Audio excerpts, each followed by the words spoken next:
Now we're going to go to the back to 2-3. SB 2325 for base roofing cabinets. This is a review to determine if the township planning board approval is consistent with the previous township planning board approval. Mr. Jackson may be able to. Yes, Mr. Chairman, as I understand it, and I was contacted by the board engineer, etc. There was an issue where residents had called and had questions. Apparently, there was a traffic study that was submitted with the planning board application. It had 300 some odd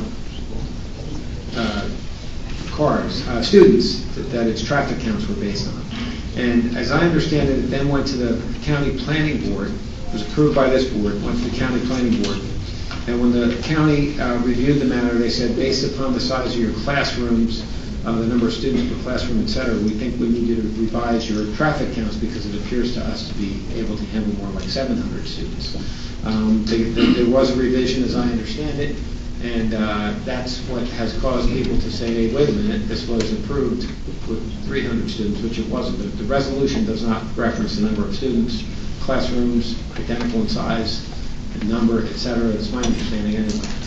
So what I thought would be appropriate, since there has been public interest in this, would be to call the applicant back in, have them explain to the board what happened, and have the board determine whether this discrepancy in the number of students that was used as the basis for the traffic count does anything that would undermine or change the board's evaluation of its approval, and whether you need to limit the number of students or whether the classroom count remains the same. So we sent out the notice to give everybody an opportunity to tell the board what their view of this is, and then the board can determine whether this was something that had to be modified or whether it was okay as is. So nothing changed besides the number of students on the plan?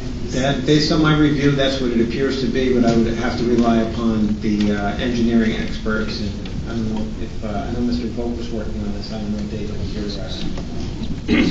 Prepared to comment. We reviewed the project based on the room count, not the students. In other words, the UDO, you get parking spaces for classrooms, tutor rooms, meeting rooms, libraries, offices. And that's how you count up how many spaces. That's what we reviewed, and this goes back like 4 years ago now. And that was the last thing we reviewed on the project. Through the chair, I want to answer council a preliminary question before we jump. Sure. So, John, this is a project that was approved. Yeah. And then it went to the county, and maybe something happened, and now we're re-examining the whole thing. What are our criteria as a board? This is something new, at least since I've been on the board. This is a remedy that I put together to have an opportunity for the board to determine whether the township professionals, because it's under construction now, and what some of the neighbors said was, well, you know, this isn't what the board was approved because the student count is lower. So what we did is we set up a hearing so that the board could determine whether this is something that's consistent with the earlier approval or whether it disrupts the earlier. So let me narrow the question then. Yeah. If we thought the building was going to be blue, and we look at it now, oh my gosh, it's green. I said, all right, no big deal. That's a variance that doesn't matter. If it was supposed to be 3 stories high, and it came back and it's 4 stories high, we say, hey, there's a problem. So between the green versus blue and the 3 versus 4, what are our criteria to determine whether, if there is a change, the change is relevant? Does that make sense? Yes, and that is in the board's judgment. If you determine, well, the traffic report was significant, we read that, we relied upon the fact that it's 330 students versus the 700 some odd, and you say, well, the county thing isn't really a discrepancy, and the building's really set up for more than what we thought we were approving it based on. Or if you take the view, as Mr. Magno has said, well, the size of the classrooms doesn't change, the number of students is determined by the number of classrooms and the size of the classrooms. It really is a discrepancy that was just one of those things. It's just an inconsistency, but it makes it does no violence to our underlying decision. Okay, thank you. So it's really just to give a stamp of approval, or this is at odds with our approval to the township professionals in how they administer the construction process and what kind of COs, et cetera. So, along your questioning, there's mention of, and I'm sure it's going to be brought up in testimony, there's mention of 8 buses staggered on the lot when they discharge the children. Is that number changing? That you would have to check with the applicant. Okay, fine. Okay, so I think at this point we'll. So, Any question that Chairman's application? Look closer to the mic. Whenever we've done schools, we've always been whenever we've done schools, we've always been very interested to see how many children and how many students there are. This is a huge discrepancy. How does a mistake like that? the resolution itself. No, I'm talking about that. Yeah. When we do the count, I mean, it's double, Right. more than double. Well, that's something you're going to have to reconcile and decide whether that was meaningful. And I do not recall whether the testimony was, specifically addressed the number of students. And I looked at the transcript. It didn't come up. yeah, I don't think There's no mention of it. All right, let's hear, at this point, let's hear what. so. There were a couple other wrinkles to this, Mr. Chairman. Yes? This matter is under appeal. It was originally appealed, and one of the rulings of Judge Ford was that it did not do anything to undermine the board's decision regarding the number of, the approval of the traffic report. She said something to the effect of, I believe, if more students are there and somebody thinks that's a violation, then they can make a complaint in the future.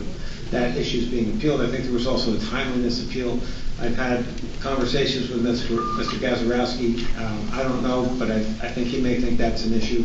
I know Mr. Gertner has raised that point in the letter as well. I also have the unique circumstance where the applicant and both objectors don't like what I have proposed here. The applicant says, why do I have to come back here? Why do I have to do this? That's why we did the notice. So this is an opportunity for the planning board to make the determination if this is something that is consistent or inconsistent. Thank you, Mr. Parker. Okay, thank you. Thank you for the clarification. Good evening, members of the board. Matthew Fioravanti of Giordano Howard and CC on behalf of the applicant.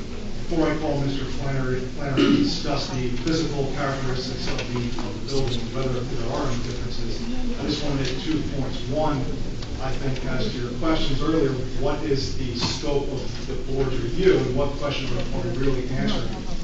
This hearing has not been noticed for reconsideration or re-examination of the initial approval. That's not what we're here for.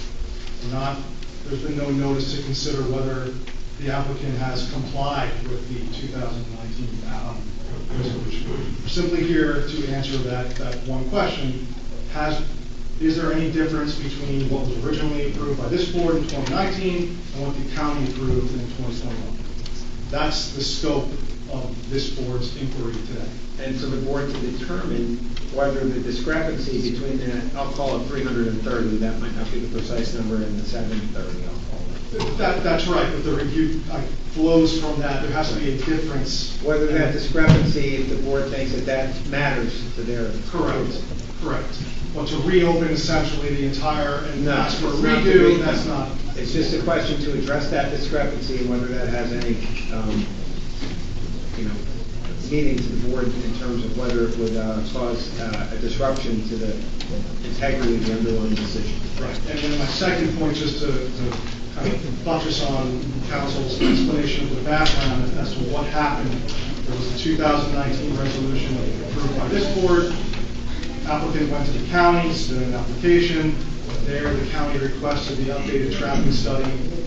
Submitted that study, I believe, in May of 2021, premised on 702 students.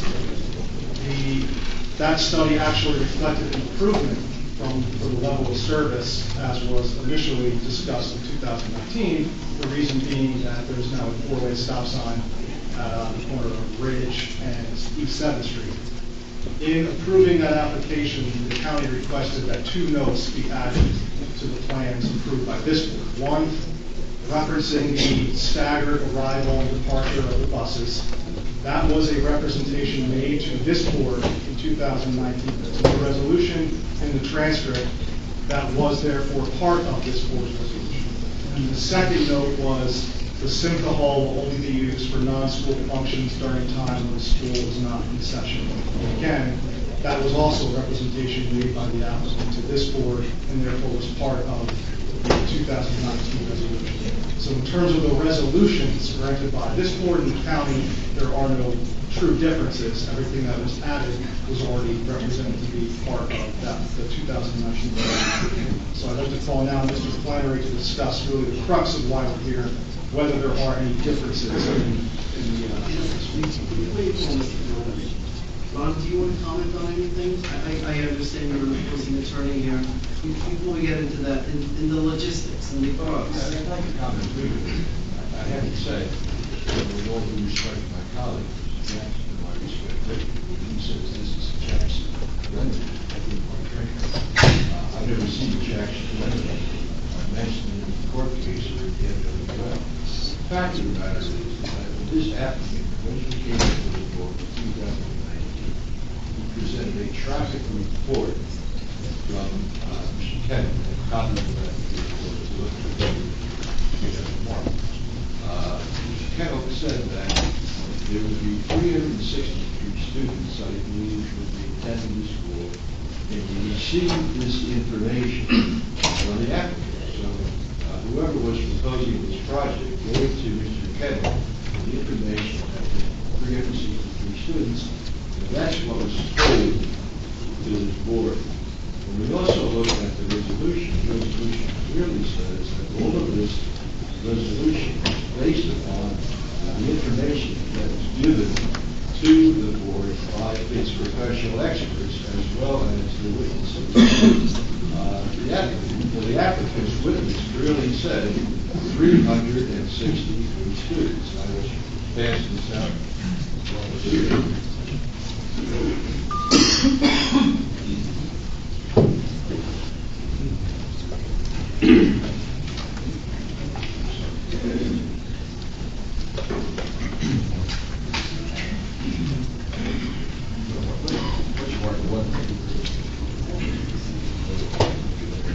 Okay. I hear what you're saying. Fine. I'm going to mark this as SB 232501.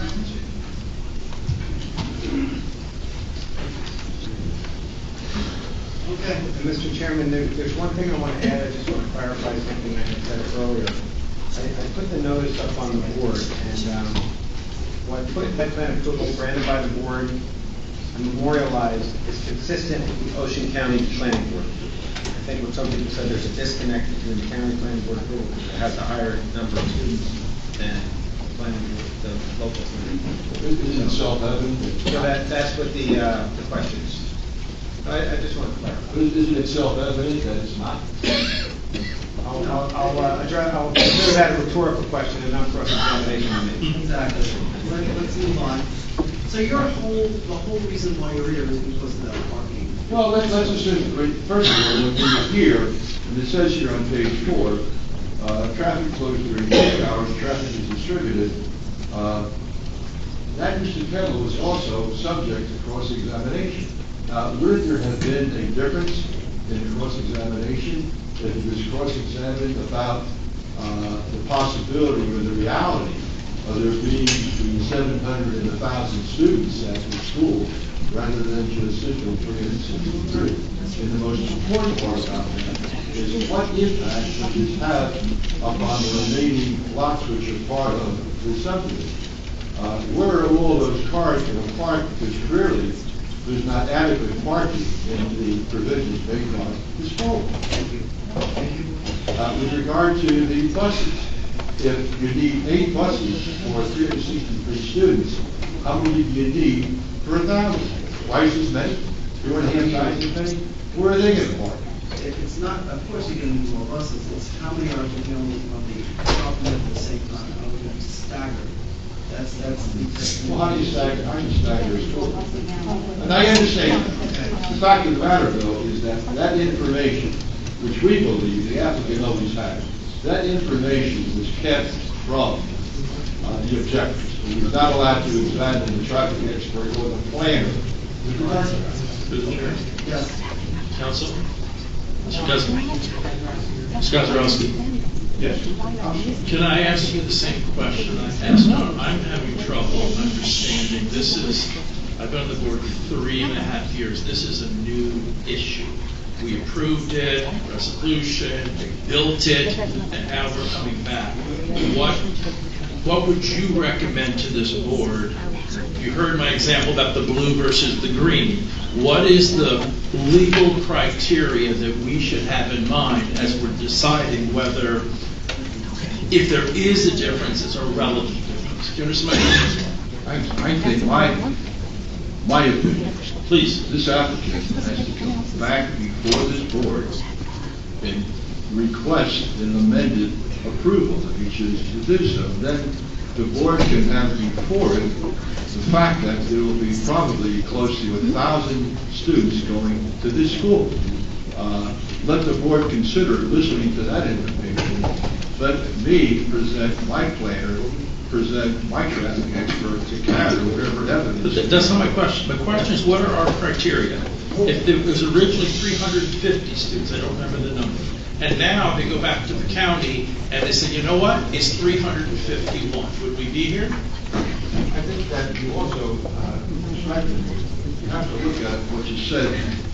Mr. Gazarovski, I don't know if you heard Mr. Stern's question. I don't think he did. I want to just point, if I may. But I'm Mr. not Stern, being disrespectful. I think he didn't hear you. Because I think Mr. Gazarovski. Yeah, I have it too. Mr. Gazarovski, what I'm trying to I understand. have my hearing aids. I do too, but it's sometimes.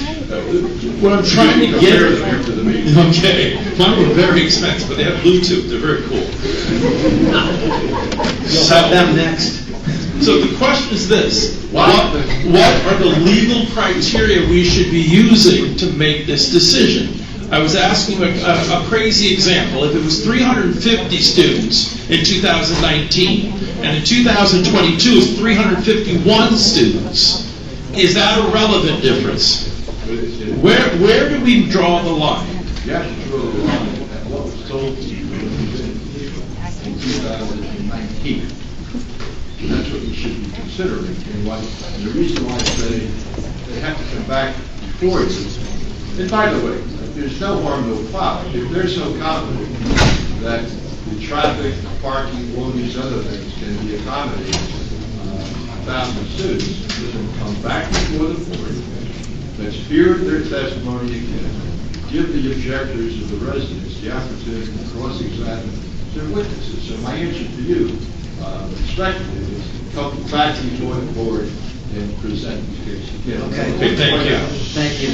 Thank you. To make one comment, if you look at your resolution on page, it says, for these reasons, the board hereby grants approval for this application subject to the terms and conditions of the engineering and planning review letter and subject to the representations made by the applicant and his professionals at the public hearing and the planning review hearing. So your professional, your engineer, he reviewed it based upon the representations of the 363 cars.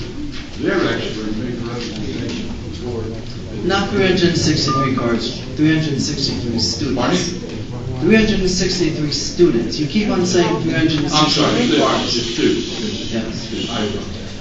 363 students. So, it may very well be when they present his testimony all over again and they speak in terms of 1,000 students, you may still feel that that's appropriate. But what's happened here is that the objectors, the citizens, the residents, they're being deprived of what would really be a fair hearing. Because their hearing is based upon representation of 363 Okay. students, not us. All right, thank you.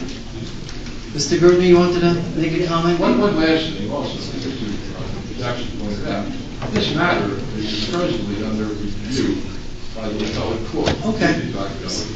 Fine. I'm of the opinion you don't have jurisdiction. Fine. You dropped your pen. Yes.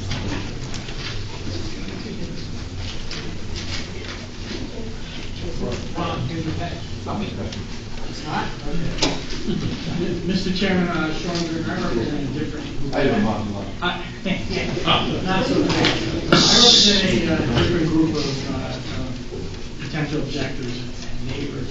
Generally speaking, I agree. Brian, is there a new plan that reflects the amount of 7 or My name is Lee Sworn in to answer that. Yes, Mr. Flannery, please raise your right hand. You swear from testimony to give before this board, Mr. Tripp, the whole truth and nothing. Brian Flannery Jackson, yes, I do. Brian Flannery Jackson, New Jersey, licensed professional engineer and professional planner. There's no new plan because we're building and we're asking for exactly what was approved. So even the cover sheet wasn't The changed? cover sheet said 28 classrooms, 28, it did not say a number of students. Yeah, we have occupancy. That's the architectural plans you're looking at, which may not be asking for anyway. But what I'm referring to is the site plan that was submitted, that lists the classrooms. The architectural plan shows the same number of classrooms. Well, the architectural plan, if the board wants one with a different number on it, Just wondering, is there a new one? no, there's not a new one because with 28 classrooms, to get to that number, it was 14 students per classroom, and I don't think there's anybody in Lakewood. I think there's only going to be 14 students in the classroom. The county didn't look at it either. The county approved it with the original traffic report in 2020. The neighbors went to the county and noticed the discrepancy from whoever did it, the architect or the traffic engineer, who did it based on an existing number of students, not on a maximum. And anybody that wants to know the maximum, and this board, the current board, always asked that question. And if you ask the question, somebody would say 28 times 25, 700 students. And so nothing's changing that's being built, but I think that answers your question. I'll let Mr. Gertner finish. Yes, Mr. Griffin. So, thank you, Mr. Chairman, members of the board. Generally, in 30,000 feet, my client stood up, agree with Mr. Gazarovski's point, that at this point there appears to be significant and potentially material, the legal term would be material misrepresentations, that the board ought to exercise, as I say in my correspondence, its plenary powers and review the testimony that was given. And what's important, and I say in this correspondence, I don't want to bury the lead here, and I want to make sure no disrespect again to Mr. Jackson, as Mr. Gazarovski said, but listen to the words of the Ocean County Planning Board. I further note that as early as February 8, 2021, Robin Florio of the Ocean County Planning Board determined that, quote, some of the information provided in this application conflicts with the actual site conditions, end quote. That's important. Mr. Hyman indicates what the plans show and not what show. Ms. Florio says in 2021, wait a minute, that's not even what's reflected in actual site conditions. You need to call a timeout. I would argue further, you need rhetorically being the Ocean County Planning Board in direction back to the applicant and to Lakewood. Mr. Jackson, to his credit, because I think to make a representation, Mr. Jackson's aware. So sometimes I'm in his seat, sometimes I'm in the applicant's seat, and today I'm in this seat. So I understand the balance that the board is trying to attempt to reconcile. Mr. Jackson, in a very unique set of circumstances, is trying to fashion a remedy. And the safest approach, particularly given the number of folks out here, respectfully, is to reopen the hearing and make sure your facts are correct, and what you relied upon, the representations made, are in fact reflected not only in the actual plan, but in actuality what's going on.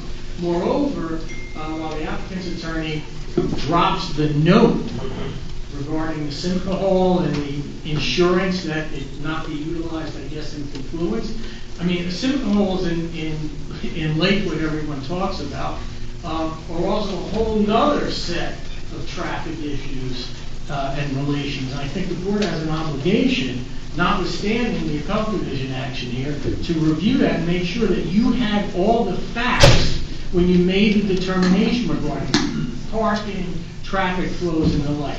The unique set of circumstances here, by the way, it happens very rarely, but it does happen. I'm old enough to say it's happened in my lifetime at this point. So most often during appeals, whatever those appeals are, the applicants don't start construction, right? Because the safe approach from an applicant's attorney's perspective is, wait a minute, anything you do is done at your own risk.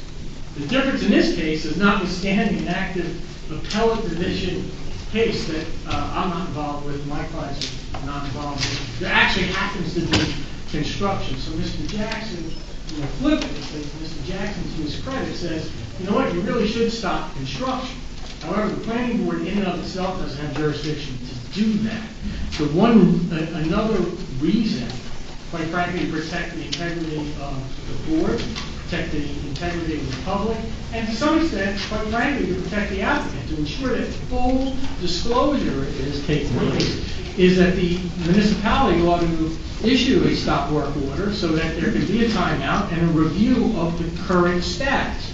Now, I understand that Mr. Jackson, in an attempt to fashion an immediate remedy, put together a notice talking about that he is asking that the board make at least a initial determination. I think to Mr. Stern's point, make a determination as to whether or not the facts as you recall them or as presented are not materially different than what you relied upon. But the problem is just to hear respectfully from one side, the applicant, and now not, as Mr. Gazarovski indicated, not permitting objectors, and a review of the current status of the construction, again, when actual site conditions are, it doesn't really fully create the record sufficient to make a final determination. It's not, for fear of being a little academic, it's not as simple as approving whether or not you're going to have a vinyl fence or some kind of other buffer for a fence, or reviewing in general that a resolution doesn't have spelled out specific bulk variances for internal lots. This goes to material effect on the neighborhood of my clients and the ability to transverse a county road. Sufficient for the county to also say, and I repeat the words, some of the information provided in this application conflicts with actual site conditions. That in and of itself should be enough and sufficient for you, for the board to say, we want to see a full hearing. We want to see an as-built as we are now, so that we can reconcile what's going on, what the applicant is seeking to do, and ensure that the traffic counts, parking flow, circulation, pedestrian and vehicular meets the not only what was represented to you, but is safe and secure for the neighborhood as it sits here. Thank you. Excuse me, Mr. Chairman, I just want to ask a couple things to Mr. Berger, if I may. Well, I thought I was nice enough to you when cross-examination. No, it's not cross-examination. It's just if you can provide this, I'd like to know what your thoughts are on this. Well, I point out we did notice, and so anyone who wants to say can tonight. But just, as you know, part of the planning board process is a vetting process. And if there was a traffic count that had 330 and then there were X number of classrooms, wouldn't someone who was concerned about the application have had the opportunity to question the applicant? Well, how many students are there? Why is the student count in the report 330, more or less? Round figures. Versus we have X number of classrooms at X number of square feet. That doesn't add up, like the county found out. So, part of the process is where it gets scrutinized before the planning board. Now, those numbers might not have mattered to that board at the time because they were looking at the square footage, which derived the parking. So, isn't it part of the objectors and the people scrutinizing it and vetting it, and part of that process did not bring that up? There's nothing in the record that shows that anyone confronted the board with this. So I'm going to answer your question this way. I think Judge Ford may well, and I wasn't involved, but may well recognize the issue of resolution compliance, right? And that's really what this argument is at this point. Is resolution compliance, and has information been submitted that was presented before the planning board at the time? And so the issue is, in my opinion, for the Ocean County Planning Board to catch something and to say it doesn't even reflect what's going on and actual site conditions should be a red flag that respectfully, and again, I'm advocating, maybe the board and the municipality was hoodwinked as to what was really going on. And my concern, just to move one step forward, and this is the fact that what is the reconciliation between the classrooms, the use of the classrooms, and the use of the school with that Simcha Hall? Even the note in and of itself, is that sufficient given the traffic counts? I mean, all we're hearing right now, right, is the turnover, really the turnover relation of the school. The 8 buses, are they going to be queue or not? And I would ask that the planning board and the professionals, on behalf of, and again, you serve 3 hats. You serve the board, you have to protect the public, and the applicant is a taxpayer too. So you have an obligation to the applicant as well. But the issue, being long-winded, not on purpose, but to try to get to the question, is it's important also, not what I consider, based on my knowledge of the system, the schools in Lakewood, transportation, my historic knowledge of that particular location, on Long Ridge Avenue itself, is the fact, don't bury the lead and miss the interaction between the schools and the ingress and egress, the vehicular and pedestrian circulation, and that Simcha Hall. And whether or not, notwithstanding what the county did, whether or not that was what that was, that the counts relate to the turnover of usage. Moreover, I saw something interesting, and again, I think this too is subject to ensure that it works. You'll recall there was based on mine, and I just got involved on Thursday. If I misspeak, I apologize. It's not with purpose. I just missed which happens. No one is perfect. I'm trying to answer the question that's important. Mr. Nyman, I promise not to ask any more questions. All right.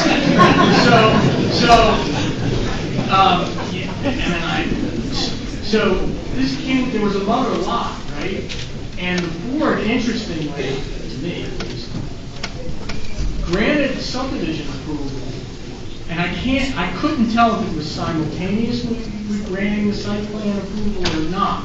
But was there sufficient representations made, as Mr.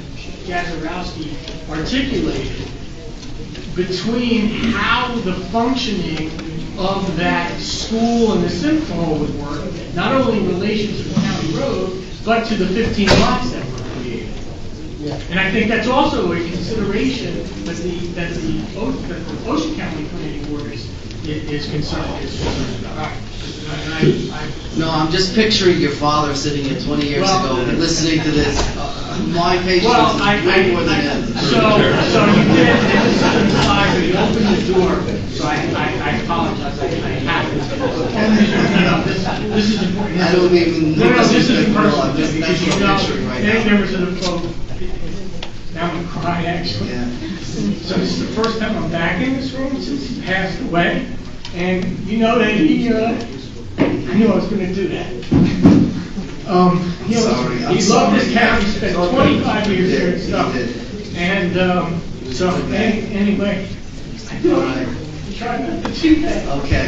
All right. Okay. Thank you. Thank you. All right. Where were we? We were about. I was about to start. And swear in already. Yes, I've been sworn in. And I'm happy to hear that the applicants are doing this for our benefit as well. So that everything's good. I'm not sure I believe them, but if they had done a timely appeal, then maybe that would have done that. But when they filed their appeal, the foundation was in the ground. So it wasn't a timely appeal. The foundation was in the ground. They also speak, what Ms. Florio determined, that there's site conditions that are different. Well, you heard from your engineer, the number of students in the traffic report and on the architectural plan are not site conditions. My opinion is those are not site conditions, so therefore there are no different site conditions. Ms. Florio is not a licensed professional. There's something in a county letter that talks about site conditions, but it's really not applicable. What's applicable, and John's letter indicates you want to check the mandated changes from the county. And as I stated previously, the county approved this as submitted with the wrong number in the traffic report, February 5th, 2020. Someone brought to their attention that the traffic report was wrong, and that's when they required a new traffic report. A new traffic report was submitted. The county reviewed that and approved it. And what they required was notes on the plan. Notes on the plan that there would be a maximum of 702 students, there would be a maximum of 8 buses, and they would be staggered starting and dismissal times. The plan, which right on the front page, lists 28 classrooms, 28 tutor rooms, 1 library, 2 meeting rooms, 14 offices, require 73 parking spaces. That's what the board looked at with respect to the school when the school came in here. The wrong number on the architectural plans and in the traffic report. The board usually doesn't even like to listen to the traffic engineer because he says level of service C and D and stuff, and nobody believes him. But the board knows, and the board also looked at the Simcha Hall. So now they're talking about the Simcha Hall again. Nothing changed with respect to the Simcha Hall. None of those students that are in those 28 classrooms are going to the Simcha Hall. We got a school and we got a Simcha Hall. So they're two separate things. So Mr. Jackson sent a letter, New Lines replied with respect to the changes in the letter November 30th, 2021, and they indicated there's no changes in the plans. The changes are the notes that I mentioned, and the number of classrooms, what's built, what's almost completed, where the kids can go to school, is what was approved by the board. There's no material change. There's no site condition change. There was a mistake in the number of students. I'm not sure it said maximum number of students. I didn't see it on the architectural plan because I didn't study it that closely. I don't know what the traffic report said as far as maximum number of students. When you look at 28 classrooms, that's 700 students. It's not 300. The board knew that at the time. We all know that now. It's what was approved, it's what's almost built, and it's what we hope the board will say. If you're right, we've listened to it and we're done. I think we all understand the board's perspective that number of students are not determined parking spaces, right? Correct. Room to determine parking spaces. Yes. So can you just talk to the board about what the increase in students does to anything in the traffic situation, more in the school buses? Well, if there were not staggered times, it would mean there's more buses. The testimony was that there was 8 buses. The county made a note be put on the plan that there will be a maximum of 8 buses. The school will have 8 buses come. They'll be staggered starting and dismissal times so that there's only 8 buses. That's all that impacts that parking lot, other than the staff parking. You're saying that right now, in current condition, there's going to be 8 school buses. Correct. And that was a condition of the county approval. It's on the plan. These are county roads that it impacts. There were, as part of the second county approval, there was a stop sign that was put in. There were some things to show that the traffic works on the county roads. So, and then also with regards to the Simcha Hall, I'm just reading the minutes from the original meeting in 2019. It says that it's 4,000 square feet. And you actually provided an additional 20 spaces for There was something in the resolution, and New Lines did the plans. I know that they did what was in the resolution in order to get resolution compliance, and be building, the resolution required the Simcha Hall that was originally submitted to be reduced a little, and additional parking to be put in. Yes, so in other words. And that's all being done. Okay, so that cover sheet says that there's 73 parking spaces provided based on the ordinance, Yes. right? And that complied with the ordinance. And then there's an additional 20 spaces that were, but let me additional.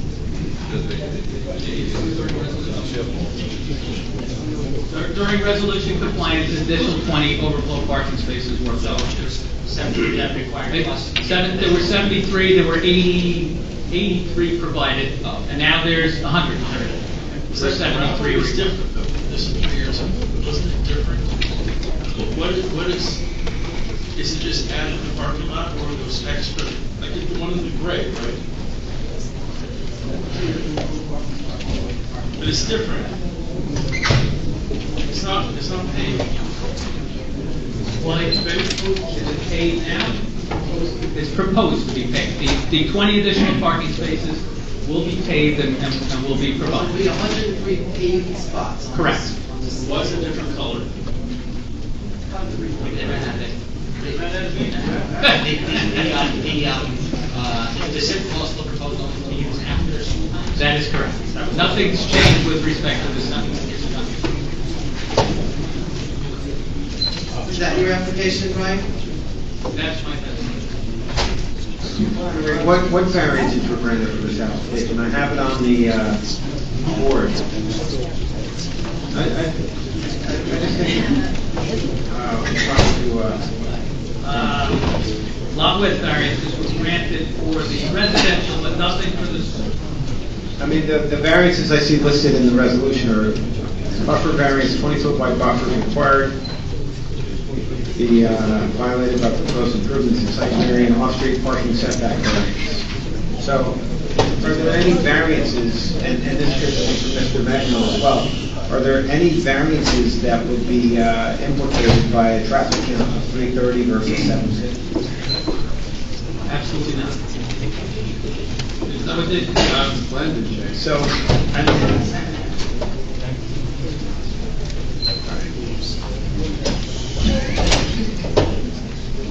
thank you. Okay, so that's your application. Yeah. Any questions from any board members? Okay, just to get clarity on this. Maybe we should actually understand in the future. When the traffic plans are given out, these traffic plan analysis are done. The number that 361, so it's clear we understand this mistake. Right? The traffic plan, that number is an analysis that the engineer is looking at the plan to make the mistake, or someone's told them the wrong number, or? He may In have the taken. future, when we look at a traffic plan, should we always second guess the number? Yes. Somebody probably asked, whether it was the architect or the traffic engineer, and whoever he asked at the school thought it was the existing number of students, because that's consistent with the existing number of students. It wasn't a maximum number of students, and maybe somebody who didn't report it in the plan didn't look at it closely enough to say 28 times 14 gives you that number. It's wrong. And I think the current board, where they question more on the number of students, even though it doesn't impact parking, it really doesn't impact anything else, that would have come up at a hearing. The neighbors, as indicated before, if any of the neighbors who were objecting said, wait a minute, that number is crazy, then it would have had to be changed, and we wouldn't be here tonight. I think your question is, so for future applications, the current board, I know, is much more thorough in going through the traffic numbers. Some of the older board members who've heard traffic engineers for a long time get tired hearing them. They probably get tired hearing me at times as well. Okay, yes. I do think that the difference in numbers is certainly material, but because as you know, we always question you now about the numbers of students because it impacts how many cars come. Very simple. But I think the county limits the amount of process. That is correct. Right. It it your testimony that even though there's twice as many students, there'll still be only 8 buses at one time? It doesn't say that. Well, it's 8 buses at one time. That's clearly what the county was asking for, and that's what the testimony at the original hearing was with respect to, because what impacts this site, and the board is looking at the impact on the site. Is there parking? Can the buses get there? That's what impacts that. The number of other vehicles on the road, and you know, Mr. Gazarovski kept saying the number of cars. If this was a different kind of where the kids drove there, then the ordinance would have to be changed to not go by classrooms. But that's not the case. But you know, we don't talk about students driving, we talk about parents.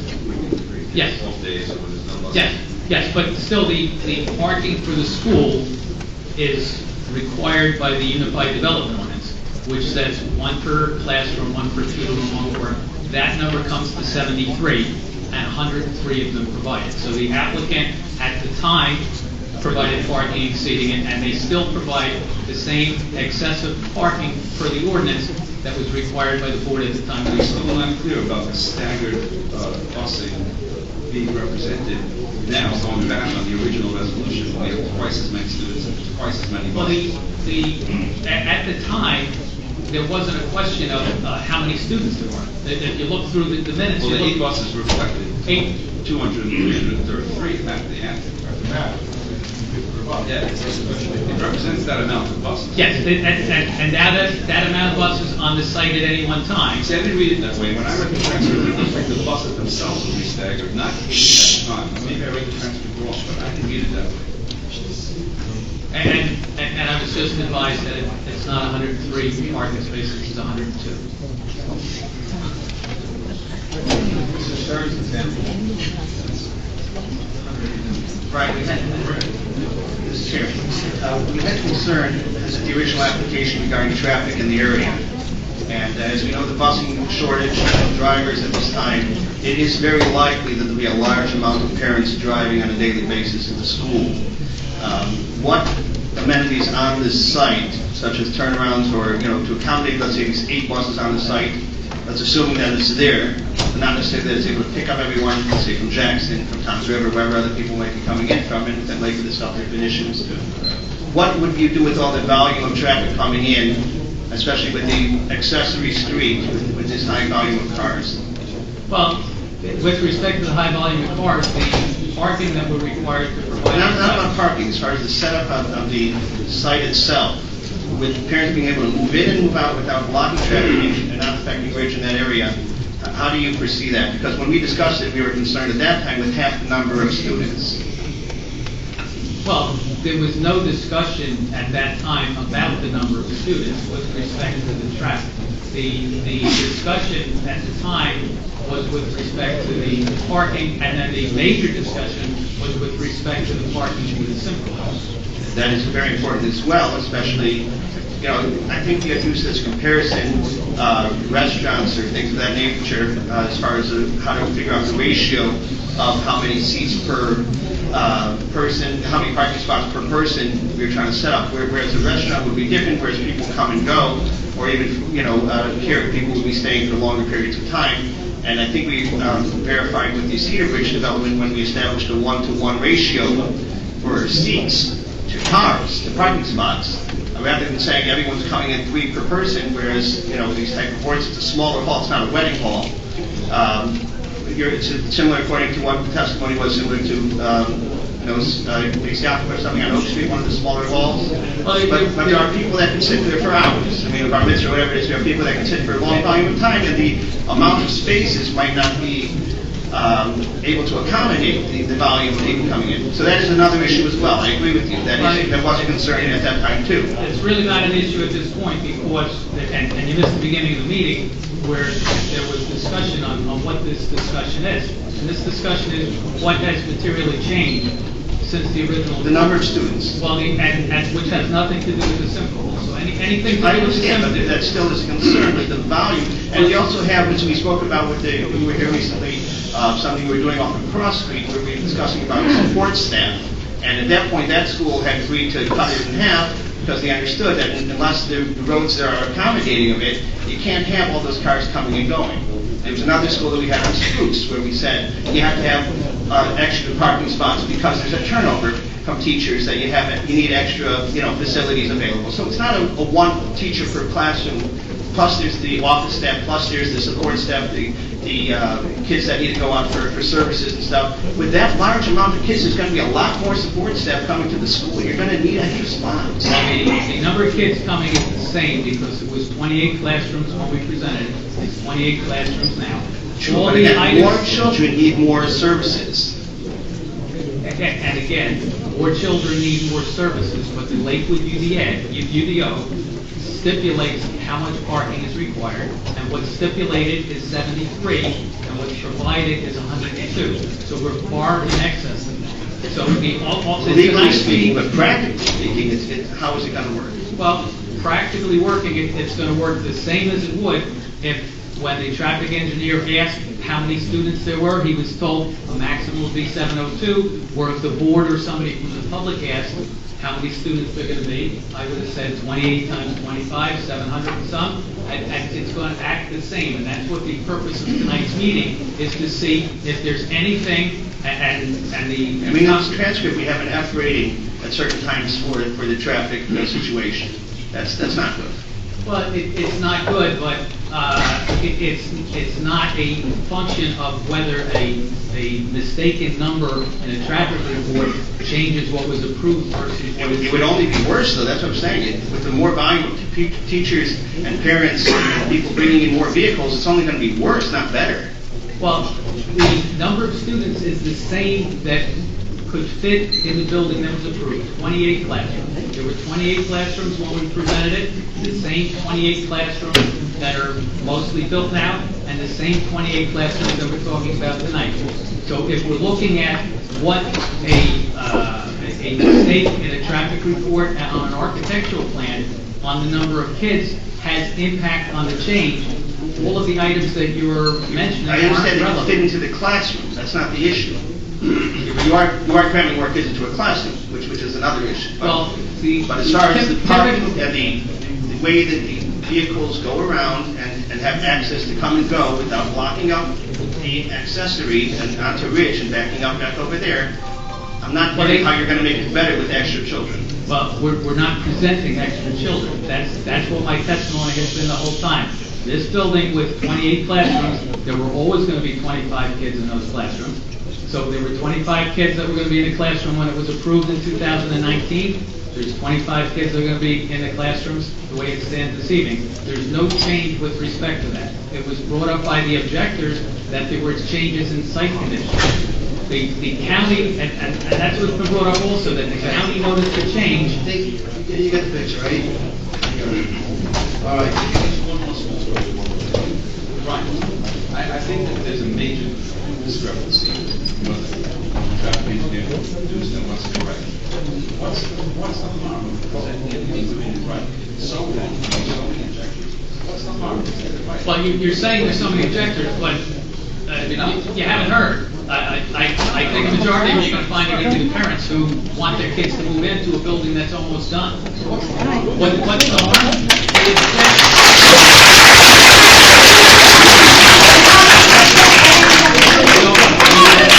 The harm and the whole purpose of tonight's meeting is so that this applicant has to present another application. We have to keep order. And Mr. Connery, I know you didn't intend that, but the board can't be influenced by people cheering. Well, I know you. I didn't intend it, but a board member said all these people are against it, and all the people I are appreciate that, but ladies and gentlemen, please, it disrupts the record. Please just try to keep the comments. So if this applicant comes back and has to make changes to a building that's already up, that's a problem. If he comes back for an approval, they now have another 45 days, and we have 2 attorneys objecting. So an appeal will be filed. And all this will do, and it's probably because their initial appeal wasn't done timely, so now they're trying to find a way to get in the back door. Mr. Chairman, this is one of the things I should have mentioned at the outset that I did not. In discussing this with Mr. Schneider, when I told him I was sending the notice and that his client should come here, they did not consent to this. They did not believe that they had to come here. Mr. Schneider was like, I kind of told him, I thought that he would have to, but I just want to make it clear, this is not something that the applicant consented to or agreed to have this hearing, so I should have said that at the beginning. And I don't want to have counsel in the position of bringing that up now, but that was something, Mr. Schneider had agreed to do this under protest, essentially. So I don't want anyone to think they've waived any right that they have to say that we have our approval.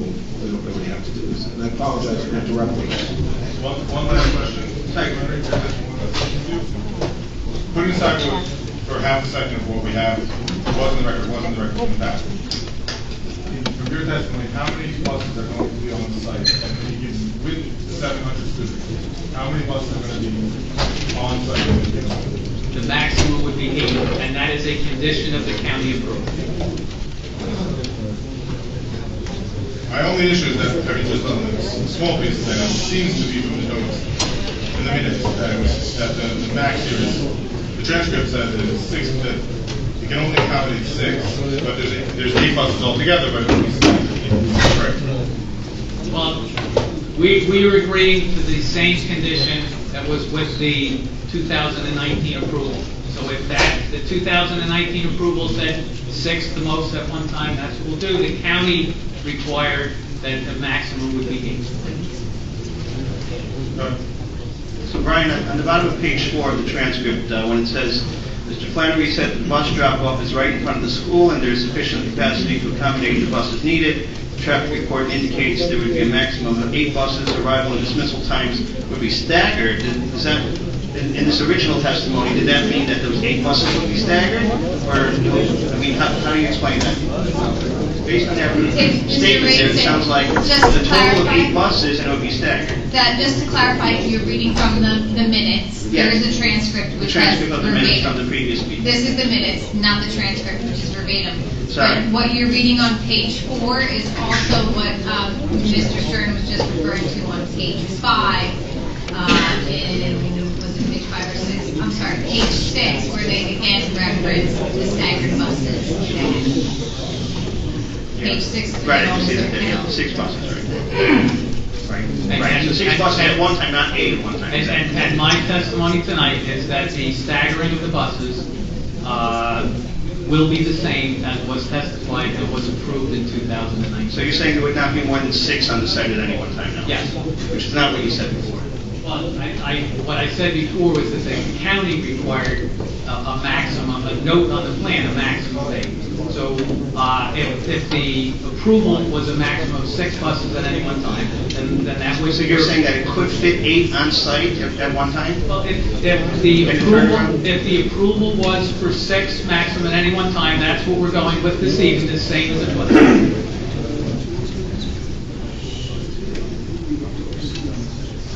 So my opinion is that 8 would fit, but if the approval was for a maximum of 6 at any one time, the applicant will go along with the approval as granted in 2009. And the other 2 buses would not be sitting up the street waiting for the other 2? No, the school has the ability to stagger it so that they can comply with the 6 Well, with the volume, again, of the number of children that you're having, it might be a little... The school was still anticipating 28 classrooms, and the school knew they were going to have 25 kids per classroom at maximum build-out.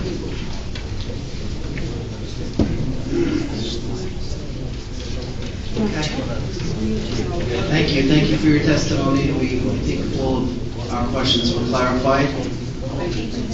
Did you want to continue, or can we go vote on this now? Oh, 1 second, I didn't open it to the public, I'm sorry. Yes. Now, anyone who's represented by council, their comments have been made to council.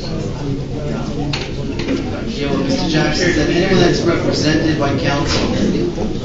We have the most up-to-date traffic report here. We have the most up-to-date traffic report. We have on April 17, 2019. I don't know if there's a county traffic report. Is there a later county? County didn't do a traffic study on it, did they? County did not do a traffic study. The county required the Gun and Ray to update their traffic study to show 700. And that's the April 17th, 2019 traffic study? No, if the traffic study would have been done after the county sent their letter in May 13th, 2021 was the updated. Do we have a copy of that?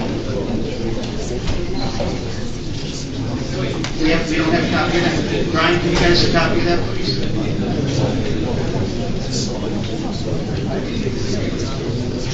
Brian, can we get a copy of that report? Well, as Mr. Schmuck was indicating, normally on a plan that the client makes the application, we didn't make an application, so no, we did not give you the updated report. You have it with you? I have that. So who has a hard copy of that? Pass it around. Is that okay? Can I be at the top of the call?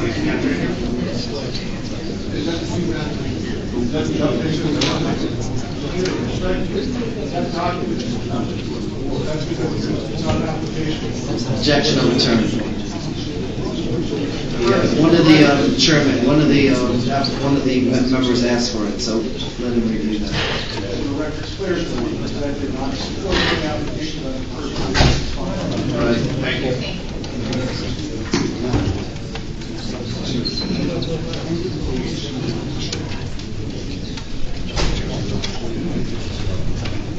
Okay, while that's being distributed, I'll open this to the public. Anyone from the public wish to be heard? You just form a line and just...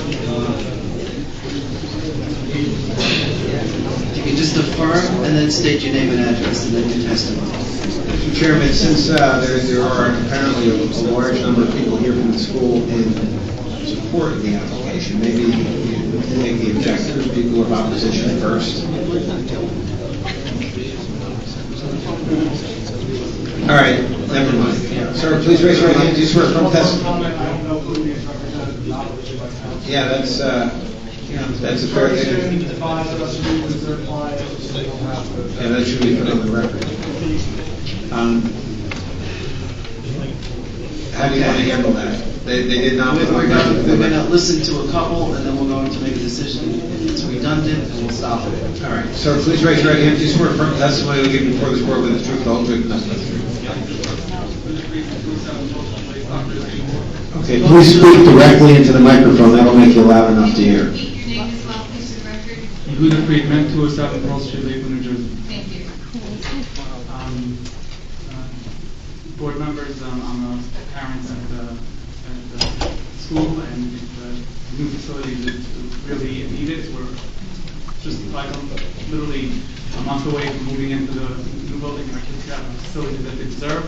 And this is just all about objectives of father was too late and trying to make the issue out of nothing. It's obviously a school with 28 classrooms. Everyone knows what it is right away. The board knew it. Everyone knew it at the time. And our children shouldn't suffer from Your children shouldn't suffer, people living there shouldn't suffer either. That's true, but You do want to make sure that it can handle it. So we want to try to be able to figure this out, that everyone feels safe. Absolutely, went through the full process. Excellent. Okay, thank you. Thank you very much.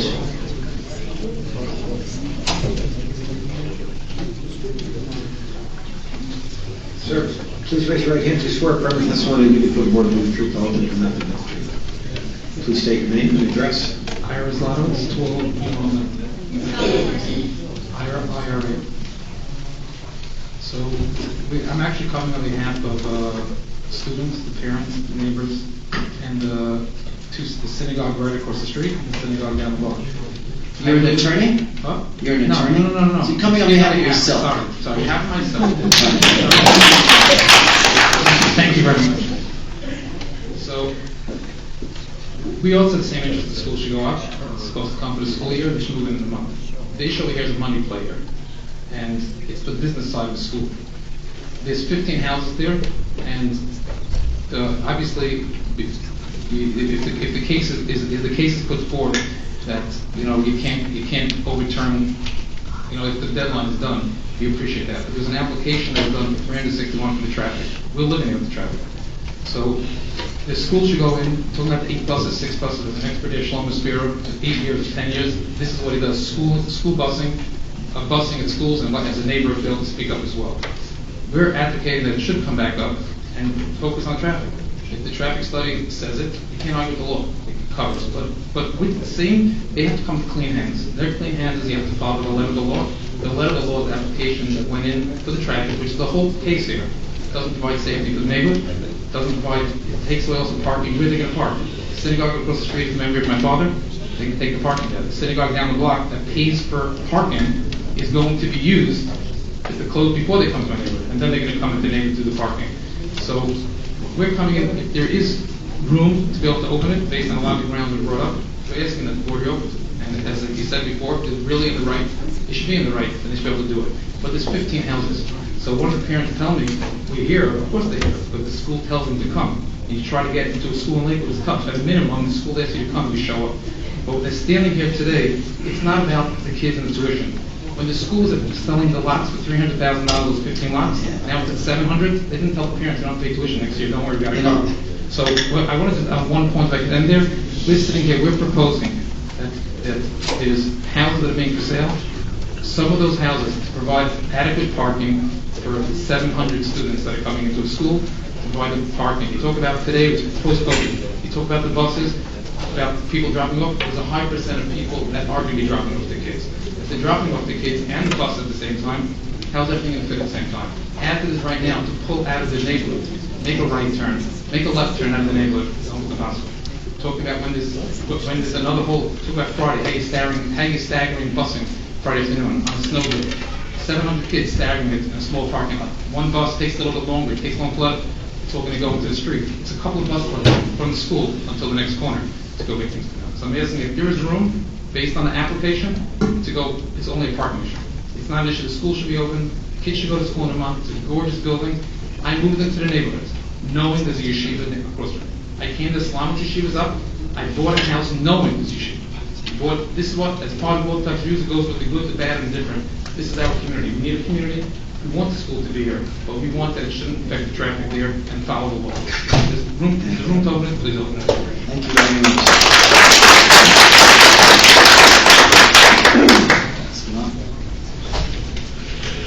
Hi, my name is Sarah Snyder. Please raise your right hand. Do you swear affirm testimony to give before the board will be the truth, the whole truth, and nothing but the truth? Yes. Talk to the board. Okay, I'm a parent in development. I actually back to the school, and I have no issue at all with the school going up. That's totally fine.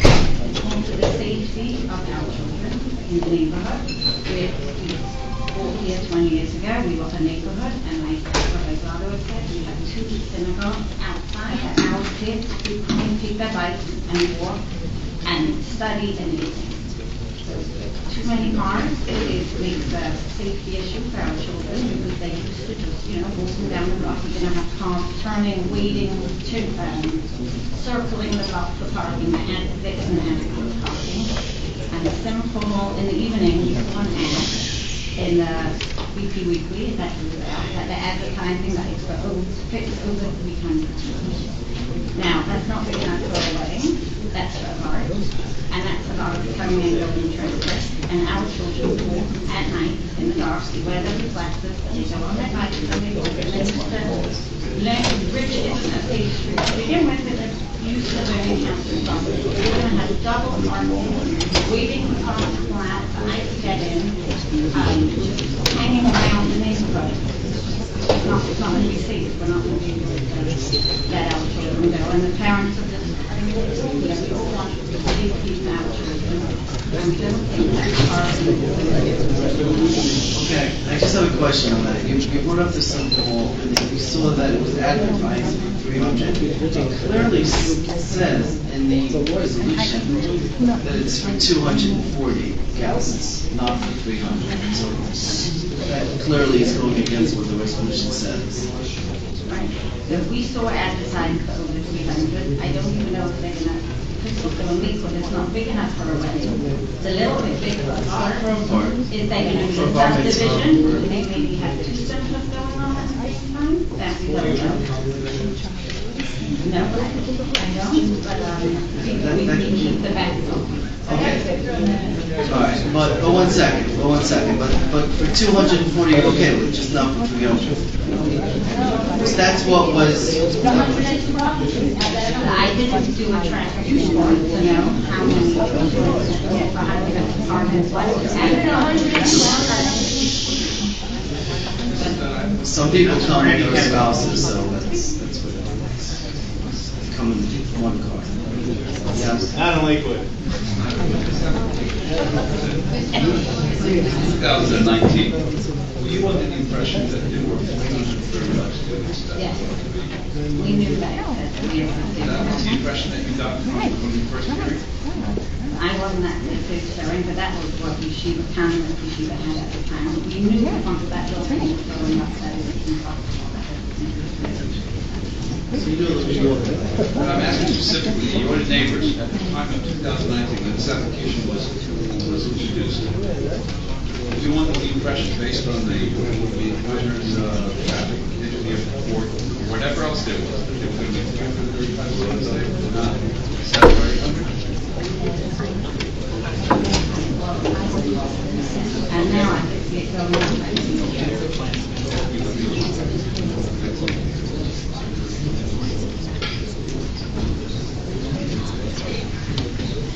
Okay, by the way, sorry, I just want to get a conclusion. It left off in the minutes also.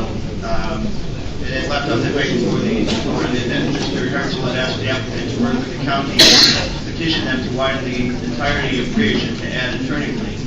I don't think that ever happened either. So that's another was a concern back then about the ebb and flow of traffic, and certainly a concern now.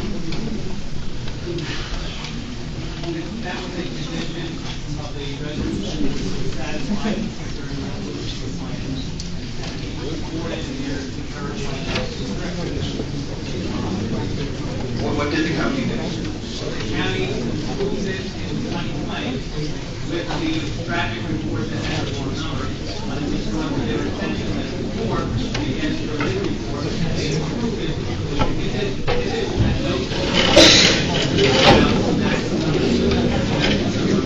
Right, what about the widening and the turning lane, which we were dealing with different numbers back then? Why that wasn't done? Widening and turning lane are being put in. They are being put in. They're not in here. Before a CO is issued, those will be in. Okay. Anyone else in the public wish to be heard? Please come up. Swell, right? I swear from testimony I'll give you first word. That was right, R-E-I-C.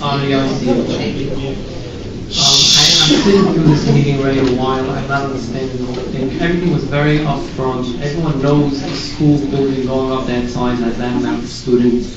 Parents in the school. The school is desperately needs that room now to move in. My kids are complaining at school that they don't have enough room. And everyone understood this, and if they didn't come forward right away, that means they're just making problems now. It doesn't make sense. Everyone understands the size of that building is something that had that amount of children. No one built such a big building for 700 or 300 kids. Everyone understood it was 700 kids. And I don't think it's right to stop the privilege that the kids need the school to stop the construction now and not let them move in. It's something that should have been brought up right away day one. If it wasn't and it was approved already, why are we here tonight? Okay, thank you. Anyone else wish to be heard? As far as the current building, what would happen if they do limit it to, let's say, 400 in this new building and still keep their previous building, so you're not blocking anyone out, but you're still keeping the road safe?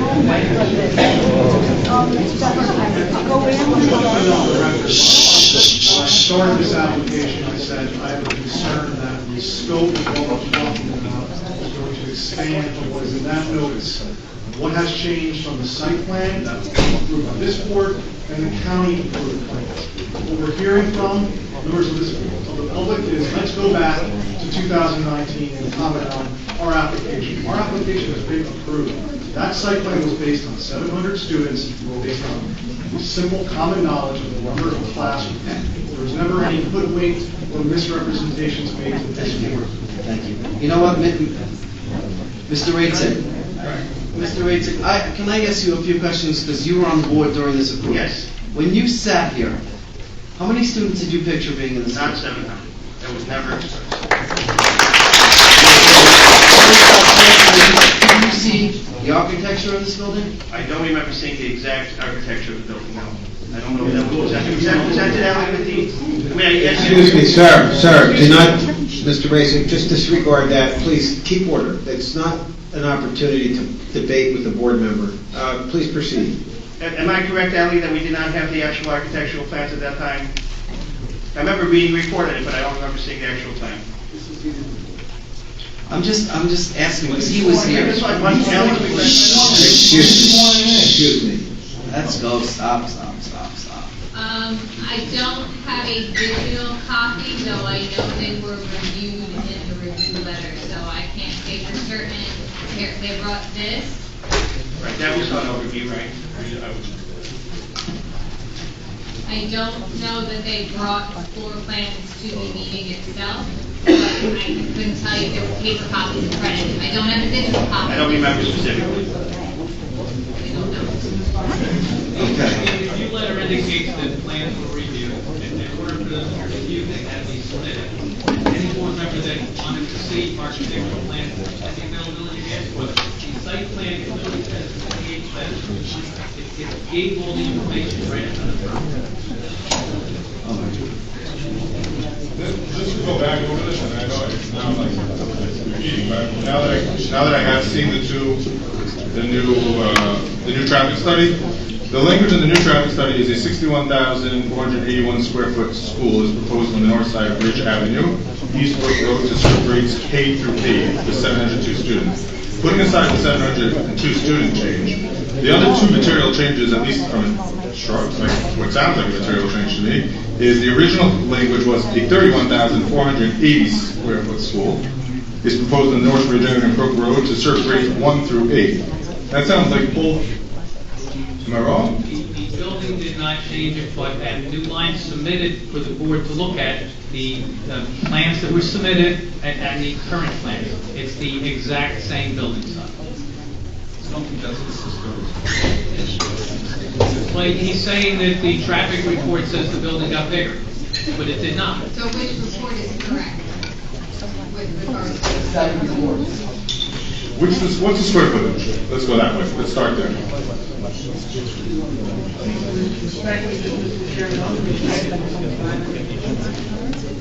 Deal with that report, quite frankly, part of the record. He's not the law.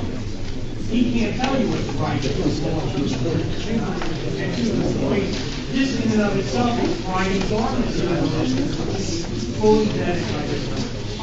Again, the reason why our professionals who testified in 2009 are not here again is because we're not making an application. We did that. We've not noticed an application. We're here again just for this purpose of what we actually do.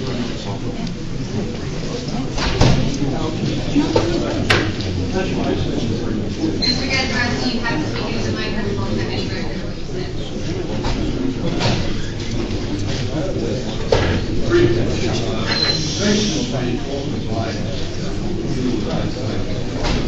It was not tied to the file, because my clients relied on presentation as to the number of students that would be attending that school.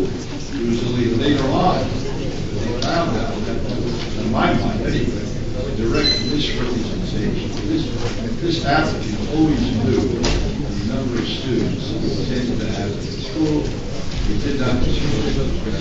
Once again, this is a yes or no. Mr. Gazarovski, I'm sorry, the public needs to stop talking. All right. Okay. We'll hear more members from the public. A couple more. Come. Do you swear affirm the testimony you'll give before this board will be the truth, the whole truth, and nothing but the truth? Yes. I just want to mention, it was mentioned that parents who are here are not here on the issue, and it was a huge issue because they're interested parties themselves. They're just here because the school asked them to come and they're under pressure from the school. I can't speak for everybody else, but for myself, and it's not true. I'm here because I'm under pressure because I'm the architect of the school in Lakewood, but everybody in and no one, everybody knows that I think that. They assume most people are here despite of the scheduling, take time and the schedule for so far a long time. Because we know that our children in this school, it's not, the building's not just being built to replace the old buildings, to replace the building that's not sufficient.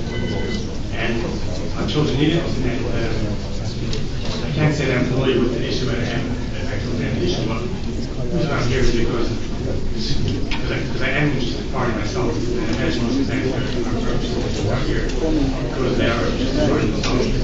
Okay, thank you. Anyone else on the public wish to be heard?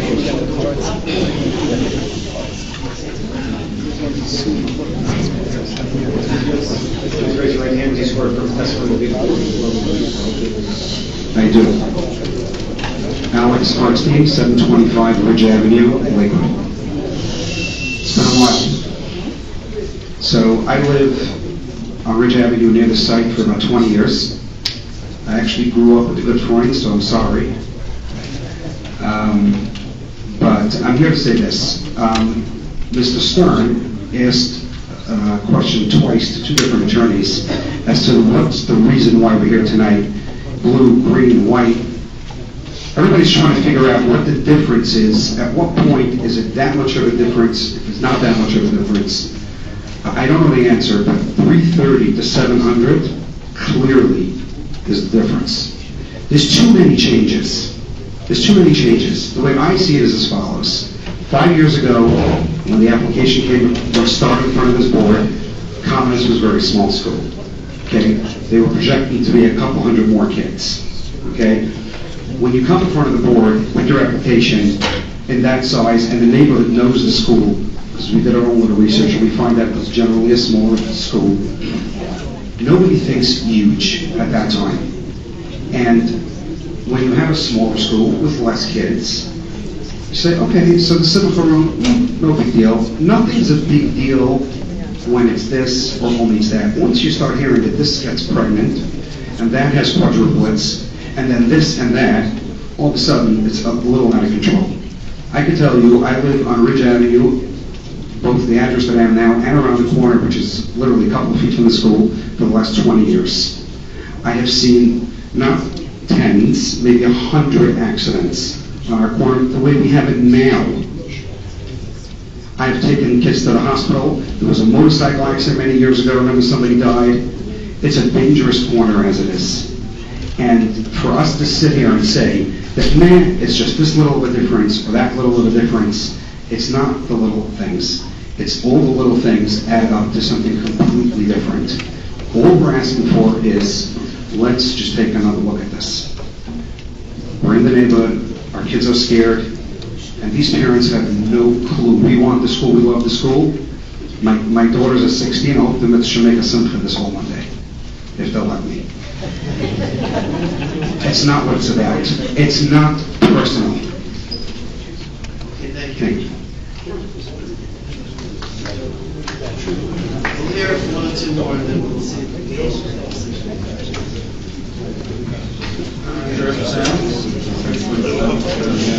Sir, please raise your right hand. You affirm the testimony that will be the truth for the truth.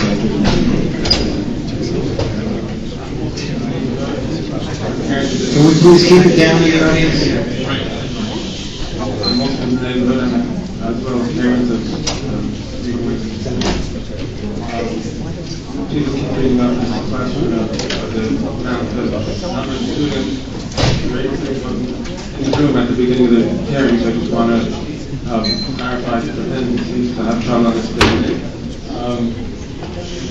The school obviously started off as a small school with one class per grade, and if you grow in school, and that's obviously why they're going out and building a new building.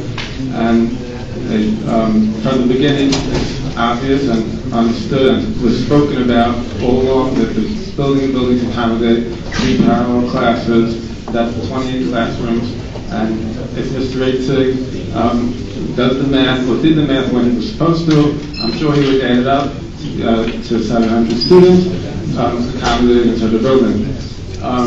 As far as Mr. Slaughter was mentioned, he has there's a synagogue in memory of his father in the neighborhood, and he's concerned that parking of the school affecting the parking of the synagogue. I'm sure the synagogue got adequate parking and went through approvals when they built their building, and I'm sure there should be no conflict of parking from this. The school, if you look at the building, the construction, it's built with a huge parking lot up front. We mentioned many times, over 100 parking spots. And we're chewing over the same question, 330 students, 700 students, 330 students, 700 students. We all know the building was built, they started out, got the approval at a time when the school was smaller and growing and looking to grow, and building to accommodate a larger school with 3 parallel classes, and did everything that the board requested from them at the time to fit with that. As far as the busing, when he's mentioned 8 buses, how that works. 8 buses, if you do the math, is also over 400 students per 8 buses. If you do that, staggering buses, with not much staggering, there's no problem to accommodate more students. If you go look at the school now, where it's not holding at 700 students, typical dismissal, there's not more than 3 or 4 buses at a time. So 8 buses is accommodating the growth. There's nothing hidden over here. Everything is all within the numbers and everything. We got it. Okay. Thank you. To the chair, just one point. Also at that meeting, we were discussing neighboring properties, using that for parking and using that to help facilitate the traffic flow. And they said at the time that the reason they didn't want to use any of the neighboring properties is because it wouldn't be financially viable to the school if they don't sell those properties. And again, this was with the number of 300 something at that point. I would say certainly now it needed extra space. And I think the neighbors would concur if we're objecting, if there was those extra areas nearby, it would help with the turnaround, it would help to facilitate so that people wouldn't be concerned about where they're parking, where they're sitting, especially for Simchas at night with the come and go and other things that they're concerned about. I don't know if those properties are still available, but that was something that we had discussed at that time. We were trying to push it then with that lower number, and I would say certainly now it should be considered if it's available. Thank you. This one just be confirmed in. Please raise your right hand. Do you swear affirm testimony will give before this board and the truth, the whole truth, and nothing but the truth? Yes. Please state your name and your address. Solomon Spira, 14 Limon Lake. Okay, and Mr. Chairman, you had indicated that if the comments became... I think we're getting close to the end of it. Okay. Yeah. All right, sir, I apologize for We get the interrupting. picture. Yeah. Let's just Regarding the Friday busing, how we do busing, big school, Nosiako, next to mine, you know that area very well. And we do plan 14 busing. The bottom line is Fridays, every Friday, there's no staggering on Friday. All legal holidays, there's no busing, there's not car traffic. Snow days, we're going to have a tremendous traffic jam, and we need more parking. The solution is very simple. He has 15 houses that wants to sell for $700,000 each lot. We're going to give up a few of those lots for parking, and we all want the yeshiva. Again, we all want the yeshiva, and the Ruben Shuas, Rucham Habayim, and that's not our issue. Our issue is only about the parking, the traffic and safety, and they didn't know about how many students they're going to be having because they said 8 buses. 8 buses is mostly 400 students. So if they were only calculating 8 buses back in the day, 2019, they knew that it's only 400 students because if you do the calculation, they should have 16 buses for 800 to 900 students. So the bottom line is they did know, and they came with a document saying that they have a big building, but they're presented to the planning board, we're only going to have a certain 400 students because they were dealing with the buses. If it was clear to the planning board, they wouldn't be dealing with 8 buses, 6 buses. That's a one shot. 8 buses at one time on the That's not what they said. That's not what they said. And also saying, where are the other 8 buses going to be? On Ridge Road. Ridge Road is the most narrowest road in Lakewood. It's even narrower than Geffen and Remo. So how in the world are they going to keep, we need a circulation, and I came to propose, the circulation for the busing should be like Ferris Yaakov has circulation for with 50 buses, or the circulation should be going to have 2 entrances and 2 exits, one from Brook Road and one from Ridge. And I want on record, we need 2 entrances, 2 exits, one on Brook Road, one on Ridge. If he doesn't own the one on Brook Road, I'm saying I'm sure he has his connections to buy it and make the traffic and safety good for his children, for the kids in his school, because we don't want anyone getting killed going to school or coming from school.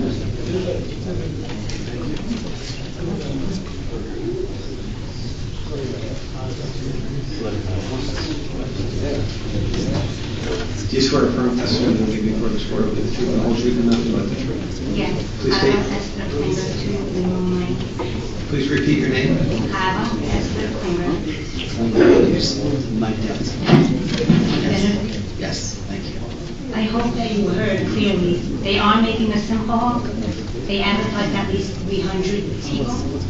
They keep on repeating 102 bucks. The hell is that at?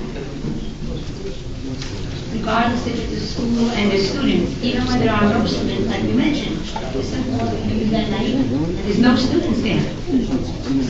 So where are all those people parking? They're going to be coming down our block, looking for spaces. There are no spaces. And then they're going to be blocking driveways where we're going to put out our garbage. And then at night. In addition, I teach in a school, I'm very familiar with buses. There's no such thing as standards. You don't control buses. Tell me who in this... You can't decide whether you want your buses to come. Everybody knows that. There's a shortage of bus drivers, but there's no buses to be found, so it's either going to be no such thing as staggering because they don't come when you want them to, either they're going to all come at the same shot, they're going to come too early, they're going to come too late, all the people. Even if it's different dismissal times? No, it doesn't help. The short starting time, you never control when the buses are coming in the morning, and it all starts at the same time. So what's going to happen? There's going to be buses lined up in the one side of the bridge and the other side of the bridge, and there's no one for anyone to move. Thank you.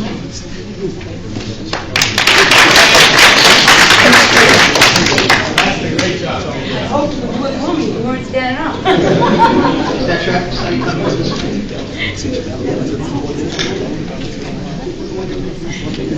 Okay. I think this is the last one. Okay, ladies and gentlemen, under the municipal land use law, the chairman has the authority, the ability, and actually the responsibility to limit hearings once the testimony is sufficient and if it becomes replication, duplication, and unnecessary for the board to get the full understanding. So Mr. Nyman is at that point apparently. So don't feel like you're being. I think we got the You got the idea. Got the idea. And if We'll have one more. Yes. Okay. Sir, please state your name. Schmidt, and the last court in. Please raise your right hand. Do you affirm that the testimony will give before this board the truth, the whole truth, and nothing but the truth? Yes, I affirm. I just want to say that I was accosted a moment ago, and this fellow tried intimidating me not to testify. This is part of what we've been having all along. Talk a little louder. I'm sorry, I lost my voice. So I'm going to try to talk louder. Brook Road is 25 feet wide. Most residential streets in Lakewood are 32 feet wide. Now, we all realize that they are proposing to widen it, but the length of the width can fit maybe a little bit more than one school bus. There have been the original traffic report, which you relied on. I understand that the architecturals were not available to you. And Allie Morris also did not have it because when we opened it, she said, I don't have it. Try to ask the zoning officer. So even though you have the availability to ask for it, but you didn't, which is okay, and you rely on what the traffic report said. The original traffic report said that the building was 31,000 plus square feet. And therefore, 361 kids kind of maybe made sense. Later on, after, 5, 6, or 7 different revisions, I don't know if they're done yet, there might be some more revisions coming along, I have no idea.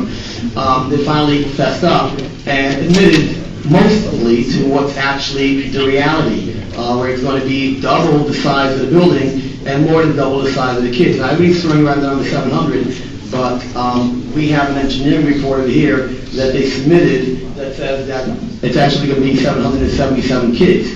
The developer himself had actually spoken to people in the neighborhood and told them he plans on having at least 30 kids in each class, which is obviously much greater than 800. Now, everybody belongs to school.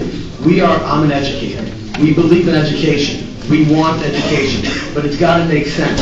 You can't take a square peg and stick it inside of a circular hole. It's got to make sense. So have the school, have even the Simcha Hall, which nobody knew about and noticed, but that's a separate issue. We're not discussing that. What you need to do is, he stands to make about $10 million in the 15 houses. I'm sorry. I want you to make a lot of money. I hope you make a lot more, but just not at my expense. I know that you have spoken about that, Mr. Stern, the ranking member on this particular board. That's just, you have to be fair to the neighbors. And what we're trying to propose is as follows. If you take a look at the site plan, I'm going to walk over to the site plan so you can see what I'm talking about. Can you hear it along with me? Here is the school building, and here is the 82 parking spots.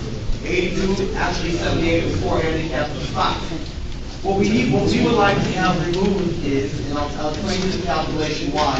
I actually would like to tell you that we wanted to get an engineer tonight, but even though you sent this letter, Mr. Jackson, to the developer about 3 months ago, and he had 3 months' time to deal with this issue, okay? He waited till the last minute when he could tell a parent to come over and say, we got to move in, we got a deadline.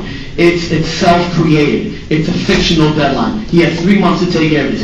We didn't know if it was happening. We didn't know if it wasn't happening. We could not get engineers. We could not get planners. So I'm putting my protest on the record. I spoke to an engineer today. He told me he's available to come and give a professional, expert testimony as to what the requirements should be. And I don't want to be denied that right because he decided to hold it now, and we didn't know if you're going to have it or you're not going to have this. Because even though you sent out the notice, all of these neighbors will testify, and I can call them up as witnesses that I can cross-examine, if necessary, that they did not get it. So I understand the requirements fulfilled. He got it, he sent it, but he didn't get it. So getting back to this man. You take a look at the school building, 51,000 square feet, or 54,000 square feet, right now. What we would like to have is remove 4 or 5 houses, and I'm going to face those calculations. Take away 5 houses, he loses a couple dollars. He makes the neighbors happy. Right now, we have animosity. Right now, people are angry at him because he misrepresented, we believe deliberately, and misled you and us to be able to make this money in order to do whatever he wants with his money. Now, what happens is, there's a bus going through over here, through this one entry and going out the other entry. He said that 6 buses, 8 buses, now it's up to 15 buses, in fact, it's rather close to 20 different buses, and also the cars. This is impossible. I think somebody from the neighborhood, I come back and justify this. Somebody from the neighborhood went up to me and said, listen, Rabbi, what are you going to do with all these buses? You got a lot of buses. He said, here, Brown, kept talking to we said, hello, if you created the problem, why should we go for their deal? Anyway, so what happens is you got to take this bus lane, and it's not a segregated bus lane. It is a bus lane in the middle of the parking lot. I'm a teacher also. When these people want to leave after school, they're not going anywhere because they get stuck in traffic with the bus. All these buses will be coming out here. Staggered, schnaggered. It's not going to be 6, it's not going to be 8, it's going to be more. We want the buses to go around the building, take away the town, have a bus circulation lane around the building, come around this way. This way, the safety for the students, because you cannot fit 3 buses over here, even though we tried to fix that. If you make the measurements, it doesn't add up. It's incorrect. It's another improper testimony that some professional gave. In any event, have the bus go around here, the kids are happy, the bus go up to the streets, it's wonderful. Now, how am I coming up with this calculation of 4 or 5 hours? Originally, if you take a look at the transcript, you will see various different numbers. At one point he said he's going to, not more than 150 people are going to attend the Simcha Hall at one time. Another time he said, well, I think it's going to, I heard 225 people is the maximum occupancy when Mr. Ratzig asked me that question. Later on in the traffic report, again, the original traffic report didn't speak about the Simcha Hall because it was non-existent. I guess apparently when some neighbors called up the county, told the county that we need some more room in the road because all this stuff going on. They said, what's up going on? And they didn't even know about this banquet facility. So once they discovered it, they said, you gotta come back with a traffic report. In that traffic report, he said 267 is the maximum occupancy. 2 weeks ago and 3 weeks ago, he advertised in the Lakewood Voice and BP Weekly was gonna have over 300, comfortably over 300. We called up last week and we said, listen, we'd like to have 200 couples, which is 400 people there, and can we do that? The lady said, well, right now I'm being told to tell you just 300. I said, can we have like 400? She said, well, for right now, 300. Maybe after the planning board approval is over, we'll get you to 400. But right now, we're keeping it down to 300. So here's the problem. Where are you going to fit all these cars? So last time, Mr. Flannery, which I don't believe is a traffic engineer and probably should not have been able to testify in this, Mr. Raitik and some others asked him, what are you going to do? Where are you going to put all these cars? How many cars do you need? What's the minimum requirement? So they testified that in Lakewood there is no ordinance to require any kind of minimum parking for a Simcha Hall. I know it sounds shocking, but that's what it is. Alan Morris at the time, confirmed that. So they said, okay, so now what do we got to do? We need to compare it to something which is relevant. So first they tried comparing it to restaurants, which again is totally different because the restaurant, I come there at 2 o'clock to 3:30, and you come there from 3 o'clock to 3:45. We're not coming at the set time. Over here, we're all coming at the set time. Then they tried saying, okay, industry standard is 1 to 3, 1 car for 3 seats. I'm almost done. So this is important because we didn't get a chance to do an engineer. I have one question for you. Go ahead. At the initial application, did you discuss bus circulation? Your great idea, it's a great idea. Right. How come that wasn't brought up then? Because we were only told that you're going to have 6 buses there at a time. We did not know it was going to be 15. Now, if you take a look at the latest traffic report, the numbers totally change. So it's different numbers. 6 buses, it's okay? 6 buses. The parking lot? He claimed 2 here, 2 here, 2 here. They're all off the street. Now, he's not saying that anymore. He can't because there's just no room. The original approval was based on a false premise. It was based on false numbers. Now that you have new numbers in front of you, you really need to open this up for a hearing and allow us the opportunity to bring our engineers, our professionals, their professionals, allow full and fair hearing and come up with the appropriate answer. But I'm still not finished with the calculation yet. If I can just continue very briefly. So what happens is that he said industry standard, and he actually claimed it was an ITE standard. So we looked it up. And in fact, there is no ITE standard banquet halls, believe it or not. We looked it up, we checked it out, it doesn't exist. It's non-existent, it's made up. The only 1 to 3 ratio that you find is the New Jersey DOT HAPS, H-A-P-S, Highway Access Permit System, which goes ahead and tells you that when it comes to, places that are off highways, so you can have less cars, because you can have a 1 to 3 ratio, and then it's okay. When it comes to residential areas, it's not like that. In fact, this very board, before you were here, Mr. Nyman, last year, this very board recommended to the Township that they should adopt an ordinance requiring, for Simcha Hall, a 1-to-1 parking ratio. Now, I do understand that recommendation was made for Cedar Bridge, when it came with associated with the hotel, but there's no difference. If you're going to look for a standard to go ahead and compare it to, you got to compare apples to apples. Let's compare banquet halls to banquet halls, not banquet halls to restaurants, or banquet halls to some hocus pocus magic doesn't exist industry standard, which is totally ridiculous. You need to do the right thing. So based on that, the question now becomes, they're admitting that they're going to have over 300 cars. I'm sorry? Okay, well they're going to say, well, they're saying over here it's going to be over 300. And the approval actually said 225, not 240. That's decided. Okay, fine. So how many cars can you fit into 12,000 square foot lots? So this one here says over 300. This is what to tell everybody. In last week's BP, once they found out, they were made aware that we knew about this. If you take a look at the BP, they took out the word seats over 300. They want you guys to know about it, trying to cover it up. So here it is. Okay, we can offer this exhibit in the BP. It's on the website. It's comfortably over 300. We have no problem. Let them build a Simcha Hall. Let them have schools. Let them have 10,000 kids. It's lovely. It's beautiful. But we can't get stuck every single day. The mother, which is late to bring her child to school, she's got to get to work. She's stuck in traffic. She gets to work late. The boss yells at her. She's upset. The day's ruined. And all this because he can make another couple dollars. Is it fair? I ask you.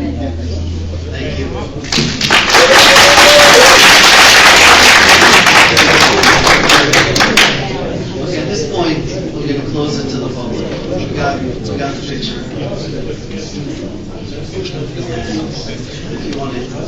give a closing argument. Give you the opportunity to give a closing argument. Of course, Mr. Berger as well. And then we'll circle around.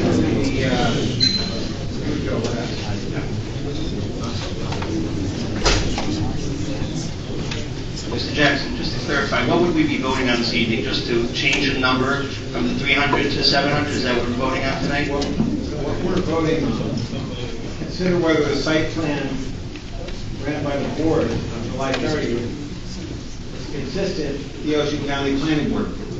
And if it's not, what happens? Then if the board determines that it's not, then the applicant would have to come back and get an approval based on the increased traffic. So, And it doesn't mean they have to stop construction, it just means that they have to come back with a different plan? Yes, they're under construction, but it would limit the number of students. And frankly, I don't know how the administrative end, how the zoning and code would deal with that, but I would suspect that they would not allow students over the number. And the restriction was that there was no, there was a temporary CO only until they get this resolved with this board. So they would not probably be able to have the number of students. But exactly how the zoning code enforcement and the administration would enforce that will be up to them. We're just telling them whether we think that the data given to the county and what the county approval is for is different than our approval. One of the things I'll mention to the board is that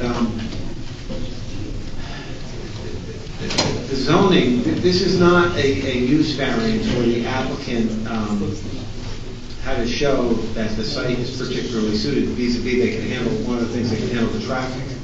I mean, the fact that this is permitted in the zone takes into account that the traffic generated is built into the zoning.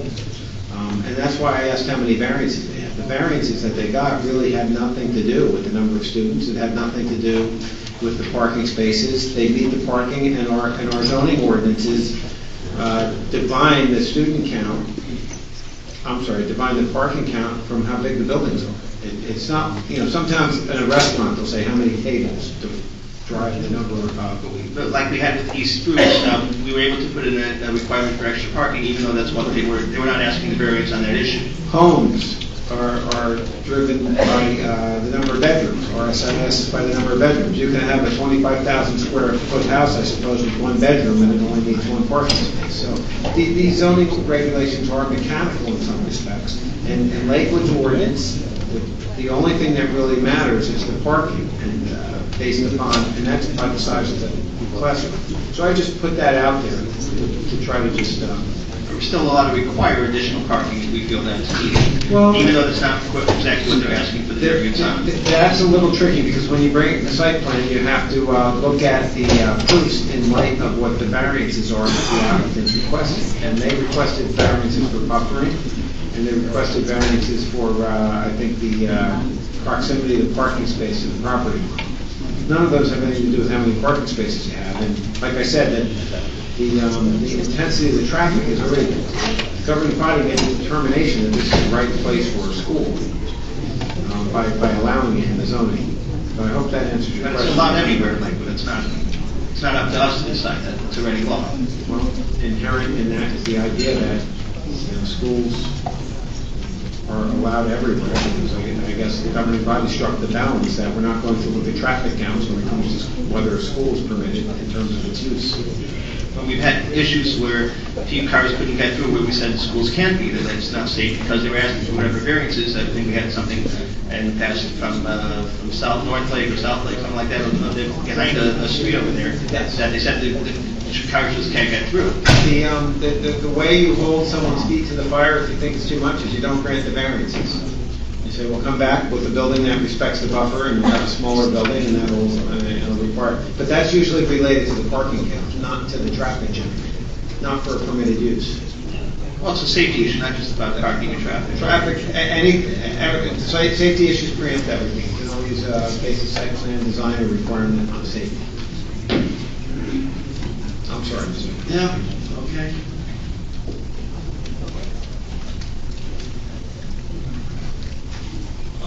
Thank you very much. I've listened to all the comments of the public, and I think they're very emotional, and I know that every member of the public has expressed their feelings with regard to this. But we're not here this evening really to rehear an earlier application.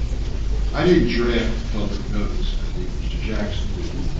He said to the public, the reason why we're here is to consider whether the major site plan approval previously granted by the board on July the 3rd of 2019 and memorialized in the resolution is consistent with the Ocean County Planning Board approval. Well, obviously it's not.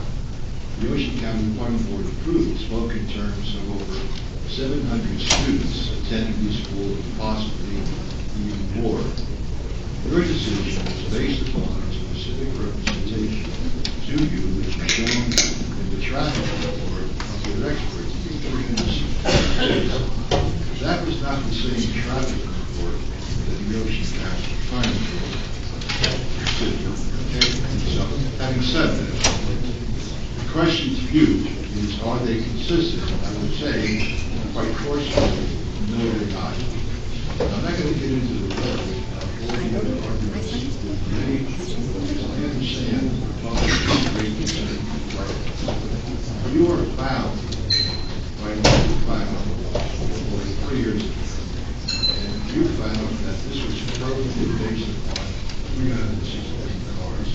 That's not what they are arguing. They are arguing that they are entitled to have oversight. Once again, I can't call these students that car. They are arguing that in about the 362, we want to come back now and deal with 700 students. Not in fact, many things I would respectfully ask for. Thank you.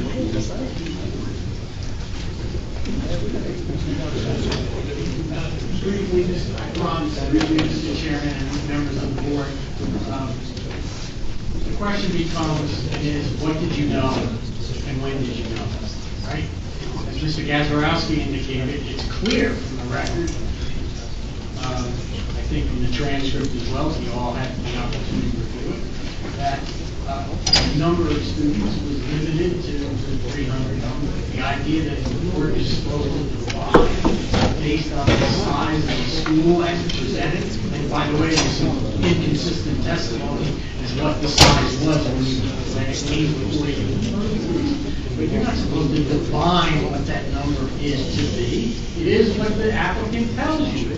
Mr. Flansdown says very directly, don't worry that they may have advertised that it's going to be, the Simcha Hall is going to be limited to, it's going to be up to 300 or so, because our resolution says the number, 225. That is the exact point.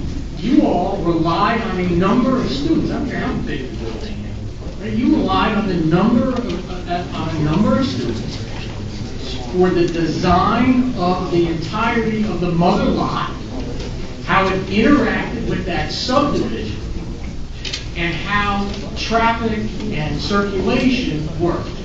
Now, it's important as well because some of the impassioned testimony goes to a fact that you often take judicial notice about the need for classroom space in Lakewood. This is a unique circumstance that I touched on in the beginning, which is most circumstances, there's appeals, whether it's has merit or not. I have the luxury of not being involved with that, but most often when there's an appeal to the trial level and to the health division as an example, most applicants take generally what the lawyer's advice generally is, which is you can build at your own risk, normally not worth the risk. Clearly, as to the school at least,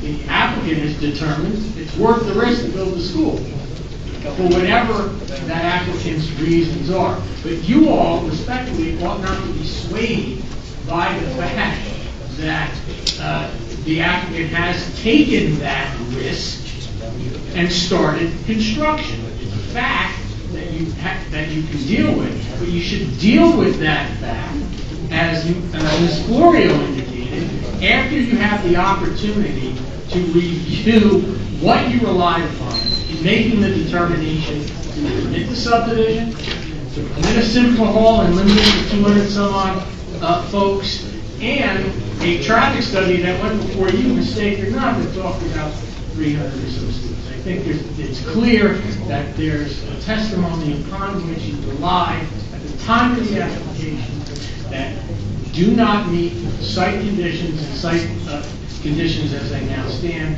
And I think that bespeaks for the need, as I said in my original correspondence, to take plenary jurisdiction and have a rehearing as to those issues. Thank you.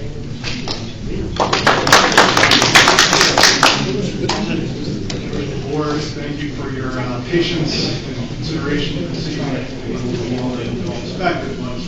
Obviously, a very important issue in this town.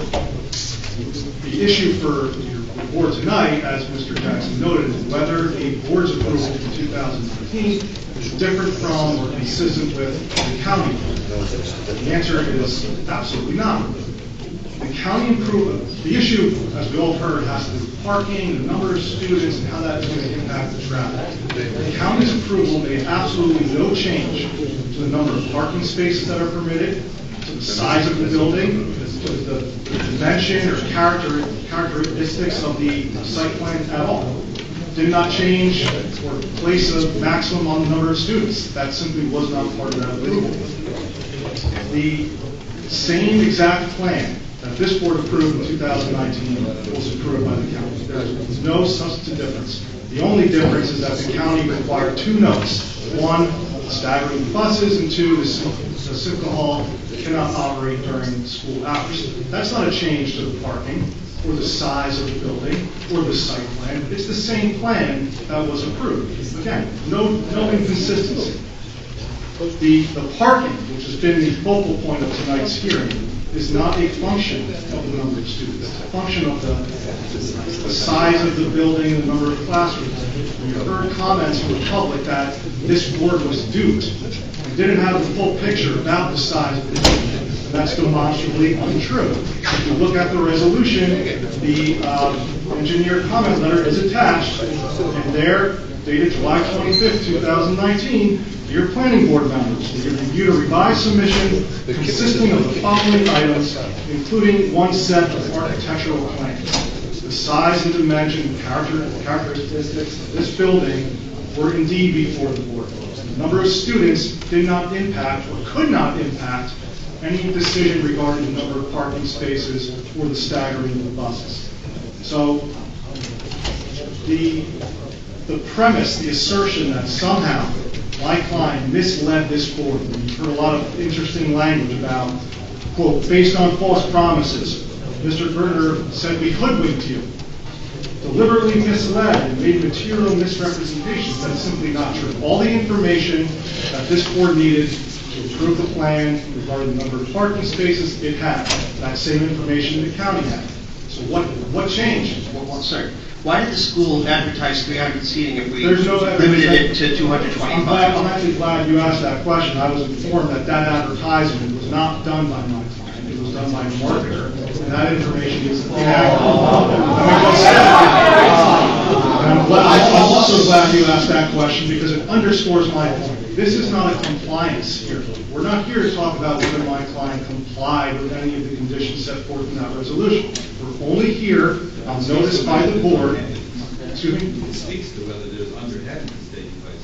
You say there isn't. Mr. Brady is showing that perhaps there is. And I'm representing to the board that that was not correct, and that there has never been an actual event. I will set aside what an advertisement prepared by a third party may have said. There's never been, there's certainly no evidence before this board that there has been any events that do not comply with the conditions set forth in the resolution. So on their website, you can look at it. That's exactly right.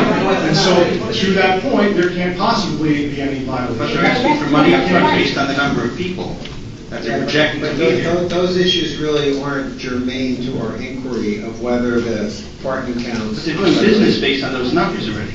But this is not like a hearing over whether they're in compliance or not. And The point is that they're being honest in their advertisement and how they're representing what they have there. He's saying they are. Someone representing them or acting on their behalf. that has no bearing on the outcome of this hearing. The question is whether it's material, whether 330 students or 700 students in terms of how that would impact the site and the approval. Like I said, I go back to the fact that there's no consequence from a design standpoint, from a statistical standpoint, over whether it's 700 or 300 or 30. I mean, I had some testimony from previously. I'd asked about 150 people, 150 separate cars coming at one time. And Mrs. Weinstein at that time, well, it's going to be very small, the events that are there. So it was a misrepresentation at that time, I'm sorry. But the point I'm trying to make is that should not have a bearing on the outcome of this hearing. And again, getting back to what this hearing is about, is the approval from the county consistent with the board? The answer is yes. And again, this concern about misrepresentations, here's what we actually said in 2019. Service level F for traffic based on the 319 students. Here's what we say now based on the updated version. Traffic's gotten better. Why? Because of the improvements made to the road, to the county road. So there can't possibly be negative inconsistencies now, as the county has found, based on this updated traffic report. The last point I want to make is the notion that my client somehow blamed for taking the risk of beginning construction. The reason is pretty obvious. There was no challenge ever, no timely appeal made by any of the objectors who come before you today, attorneys or not. There is no challenge pending now. That case has been dismissed. It's under appeal to the appellate division. By the time that belated appeal happened, my client had already begun construction. There was no economic undue risk taken by my client. So what we have now is a school based on a plan that was submitted and approved based on architectural drawings that absolutely contemplated 700 plus students. That school has been largely built based on an approved plan, and now you're asked to essentially ask, do I put a stop to that based on the fact that there's been no change whatsoever to the plans by the county, as evidenced by the very minor notes that were consistent with representations made by my client to this board back in 2009. Thank you. First shovel in the ground versus the appeal. The initial appeal, was the initial appeal before or after the Foundation was fully in the ground before my client called me with any challenge or appeal. Okay. Thank you. I just have a question, Mr. Jackson, regarding the vote. I know Mr. Riggs came in late. Is he able to vote on this application? I paid very close attention to that because people came up and pointed it out. I noted when he came in, it was after the attorneys had made some of their initial arguments. I don't know that he missed this application by missing that. The applicant has requested that he not vote on this. I mean, Put it on hold and I'll listen to what I missed. Pardon me? You put it on hold and I'll listen to what I missed. Well, that is a remedy. I don't know. I don't know if he missed a lot in relation to the application. Again, I don't want this to come back. Yes. The safer thing would be to either adjourn the hearing, so if you listen to the tape and then vote, or vote without him, or you can possibly do the vote and have him vote last, and then it might not matter. But it also might be a swing vote. So, as Dirty Harry says, you feel lucky. Swing vote. Swing vote.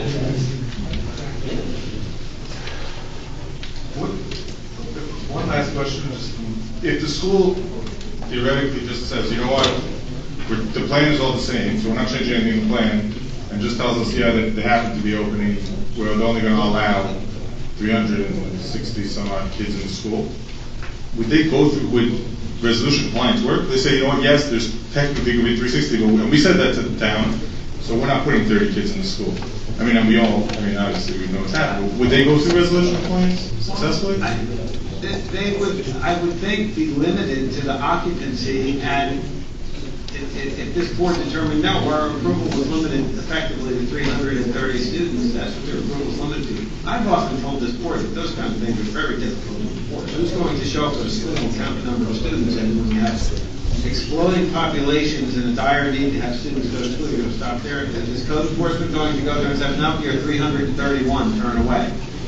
So I think it's a difficult thing to enforce to begin with, the number of students. And they can enforce occupancy when it's not safe, when people are, stacked in there. I don't know if that answers your question. I guess it just almost appears that they're being honest at this point, that they're 700, they're almost hurting themselves. If they would just continue with the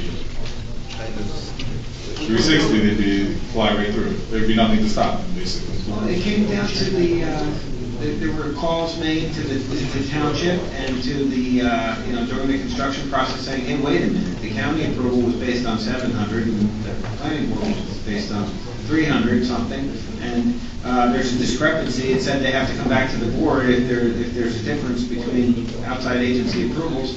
And what the question is really would that have mattered? It doesn't drive any additional variances. The classroom size stays the same. Are you really, is the school really any different than what was approved? It hasn't grown an inch bigger, and it hasn't had a single student additional capacity. What did you think was going to happen when you had, 12 classrooms? 28 classrooms of X number of square feet. How many students can the school actually handle? And our parking counts are defined by the square footage of the school.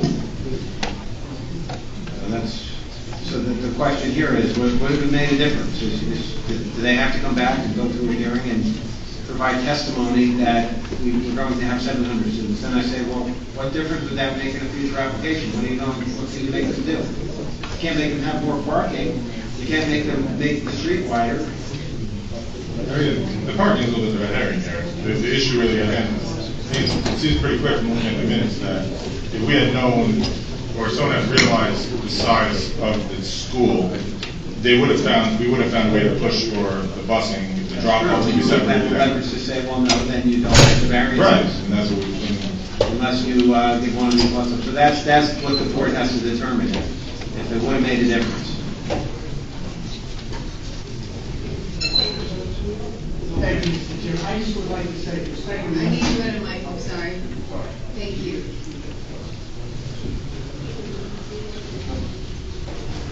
Just following up on the board's point, but respectfully disagreeing slightly with Mr. Jackson, what may be material in that number as well is would you have granted that subdivision, or would you have necessitated additional parking at that site because of the need from the mother line? I think you should. That's consistent with what I said. If you said the leverage you have to say, well, we're not giving the buffer variance or the setback variance. But just to note, factually, the subdivision was approved prior to the site plan. Yes, but in the middle of the hearing on the site plan, the applicant consented that they would be willing to modify the subdivision approval if the board found a need for it. Okay, I think the first thing the board has to determine is Mr. Rates, how you're going to proceed with Mr. Rates. I think what you said, he did hear enough, and I feel comfortable that he heard enough. Do you feel comfortable you heard enough, Mr. Rates? You have to know yourself. Do you feel comfortable you heard enough? I heard enough. Okay, so he said he feels comfortable you heard enough. Mr. Chair, I think we need another 3 hours. All right. I got all right. Yes. I think it's pretty clear at this point that the applicant didn't put a shovel into the ground when he heard that there was an appeal. I don't think that we're contemplating, no matter what happens, making him take down the building. The building's going to be built in this. Let's not even go there. Let's not even go there. Right. We're not asking him to take down the building that wasn't even brought up here. The worst case scenario, if we do say it's in conflict, and they have to come back in a month and do a hearing, we're not questioning the building. The only question is the parking.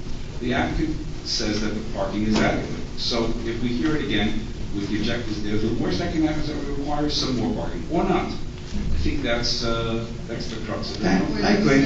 That's just a terrible solution. Right. Huh? Or that we spend another 5 hours hearing all the same comments again. You're making money, what to do. The real issue, though, I think, is the first issue, is we're not hearing this for the first time. We're hearing this after we had an application, we had testimony, we had the opportunity for public comment. It was voted on by the board, it was unanimous. there was resolution compliance.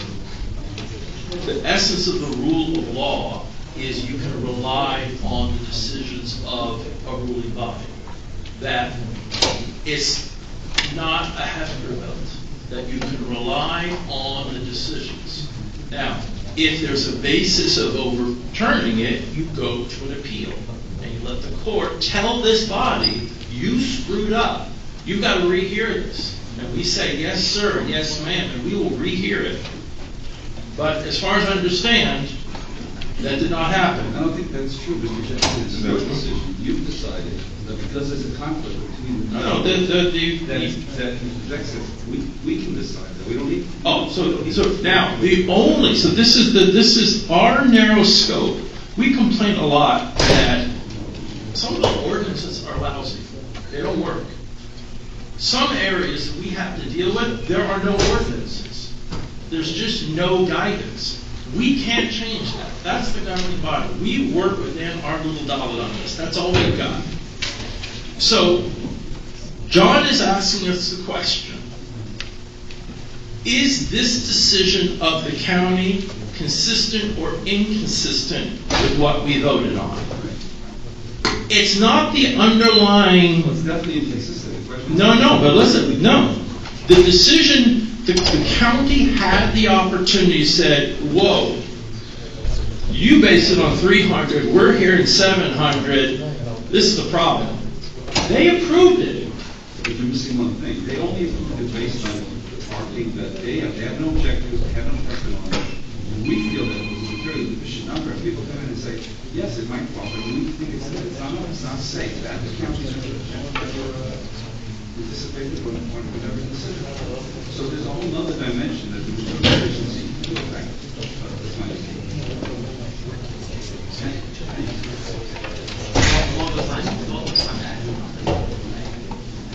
Maybe not the change. Well, we're not changing it. So you have the same plan, the same legislation, the same rules. This is what here, that nothing's changed. So we come, tell them to come back in a month. They're exceeding the ordinance, or the rules will say, we work within the ordinance. They're currently exceeding all the ordinance requirements. So what changes? I'm just not sure. I wasn't here 3 years ago. The transcripts don't seem to be as much projection. If you look, I think we can just take a look. You have 28 classrooms, you have SML offices, they have 82 plus 20 parking spaces. If you're talking about parking, they exceed the current parking. Right. So then coming back and telling us that nothing's changed, what happens with the month we say, well, then we did it right. But nothing's changed now. The simple rule was vague. I mean, the simple rule wasn't vague. No, this is that. There is no ordinance for a school regarding parking for the Simcha Hall. It does not exist. So we stooped in another 20 things using the leverage we had. What about, their argument last time was that we're not going to be saying parking spaces because the ordinance doesn't require it. Because everything Brian said, we said no. My question to you would be, as a board, if we have basically, Mr. Flannery's here often, right, and he's always very clear. And everything's wonderful. If next week when I come in and hear Mr. Flannery testify, and I'm basically like, okay, it's great what he's telling me, but I'm basically going to ignore him because, let's be honest, he may be making a mistake. If I look and I go figure it out somewhere else in the papers, and if I look in the architecturals, then what I just testified to turns out not to be true, and all the conversations we had about the flow through the busing and all that is not true. I mean, how am I to believe Mr. Flannery at any point? I mean, why haven't testified ever does? If we're basically going to say what he testified does. They never lie. They don't tell everything they know. No, in this scenario, Mr. Flannery very clearly has, I'm not blaming, I don't think he lied, but I think Mr. Flannery very clearly testifies that there being 8 buses in there, and it's pretty clear. And so the problem that I had is as a board, we need every week to come in and hear testimony and be able to complete it. Otherwise, we'll be here literally 3-4 hours every single week on one thing. So at some point, what is our mechanism for saying there's a material difference in what was proposed to us, and we take testimony and believe it, right? That's why we swear it in. If we're not going to take that testimony as sworn in testimony, so what's the point of taking it? I mean, we're saying that sworn in testimony that we got from them said 8 buses was the max. We sat here and listened to sworn testimony for a reason. You're saying we should ignore it because technically there's a reason we take sworn testimony. I'm not disagreeing. We had people come in and say there will never be a Simcha Hall during the week. And some of them lie. They really do. But what are we supposed to do? Well, it's in the resolution. Right, it'll never be enforced. I hope so. I hear you. That's why I said before, if we get up and says 316 in school again, we probably have to approve it as is. If I recall, Mr. Chair, Mrs. Weinstein said when she made this application, if we took away one or two lots, this is a violent application. Then there's nothing we could do. So really, we would not even have the wherewithal to say we're taking away 6. The most we could do. There's a buffer. There is no variance. There was very minimal variances. That's the point. Our leverage is when somebody comes in and asks for a ton of variances. We say, we don't like your stinking variances, but if you want them, you got to do what we want over here. We don't have much to work with. We have to follow the law. We got the 20 extra parking spots. All right. I will entertain a motion on this correspondence. What would be the options? We're not denying or I think approving. the option would be, one hypothetical motion in the affirmative would be to say, I make a motion that the county approval and our approval are consistent. And that would be one motion. Another motion will be, we find that the county approval and our approval are inconsistent and the applicant has to come back, So, Mr. Chair, I'll make a motion that our resolution and the resolution of the county are consistent in all material fashions.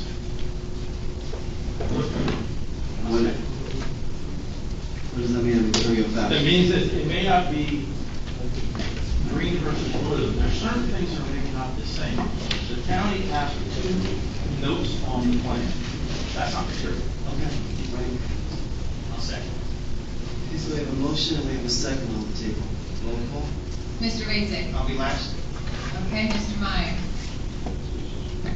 Abstain. Mr. Brewster? Yes. Mr. Flansbrough? Yes. Chairman Nyman? Yes. Mr. Helmer? No. Mr. Yerster? No. And Mr. Raisik? No. Okay, so that motion does not pass. Because it was a tie. which would be the motion fails. So the negative of that motion by implication goes in, but out of safety, there should be a motion to find that it's inconsistent and that the applicant is required to come back. We'll get the time. Jake, Let's go through the extras. I make a motion that's inconsistent.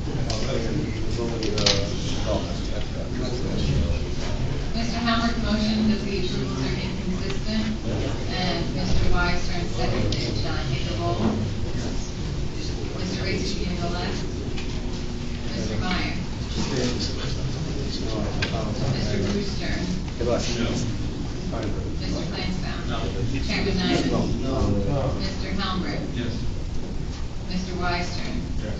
And Mr. Raisik? Tell me on the language of the resolution. The language of the resolution. What did you just propose? The motion, that the approvals between the county and the township planning board are not consistent. Did I summarize that Yes. correctly? Yes. So we're not- Still a tie. So, what does that mean, John? I have to, You have to go to the mountain and think about that. as a general proposition, an applicant has a burden of You know what, affirmative. I'm gonna make another motion, okay? Okay. Well, wait, how can you make it as a He can't make it because he's, There's nothing. we're in equipoise. I can withdraw my motion. We're in equipoise. So, Mr. Diamond, go ahead. My motion would be, I would like to see another 20 parking spots and room for 10 buses on site with a bus circulation plan.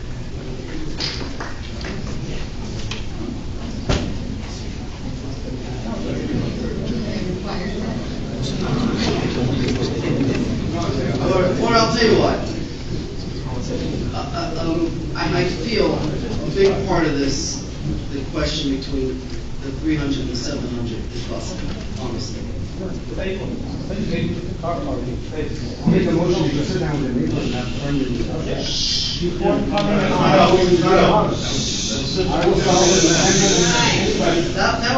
That's a great motion too. I like that motion. I hate that we have to be the deciding factor. I don't live there. So why should I be the deciding? Why should I be the But at the end of the day, we have an obligation on this board to follow resolutions and to come up with solutions. So I think that if the applicant can figure out how to have 10 buses circulating this property in this drop off. Because for 700 kids, you're going to have 10 buses, and then. To the chair. 20 more cars. And 20 more cars in parking spots. Then yes. Maybe I'll make a motion that it's almost 9 o'clock when we end. Should we recess for 10 minutes and let council come up with a brilliant compromise solution? Is that possible? No? Problem is, it's already built. It's already built. Yeah, that's a minor point, isn't it? Mr. Jackson, why is it up to us to decide if the plans match up with the county? Why is the county not doing that? Because our approval is the one that is being built and approved on the municipal level. The county approval was an outside agency approval. And the question was whether the two were inconsistent, whether they, and whether actually 700 students was inconsistent with our approval, since they told the county it's going to be 700, and that's what the traffic count was revised to be.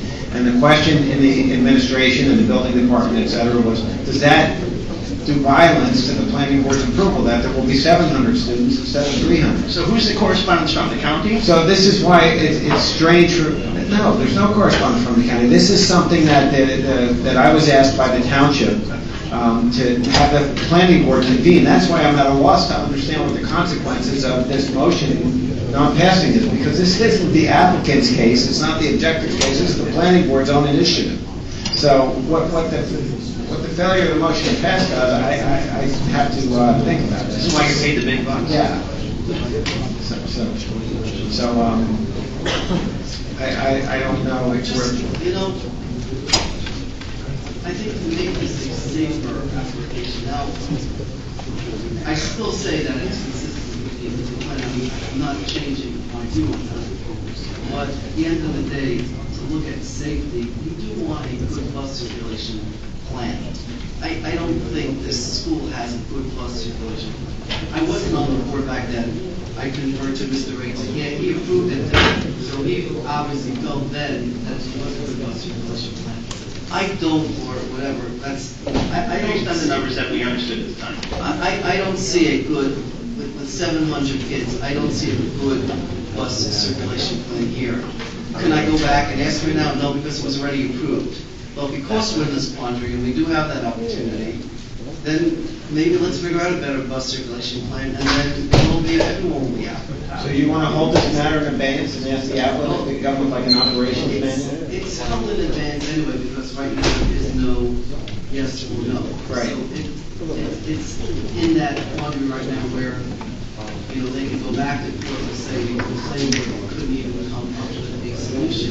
Obviously, it's not consistent. They have, so there's an opportunity now. I think if we come up with a good bus circulation plan for 700 students, everyone will be happy. The safety, the neighbors will be happy. The safety of it, because no one said they don't want to school. They all want to school, and they all understand the need in our community to have schools. So, yeah, I think the applicant is willing to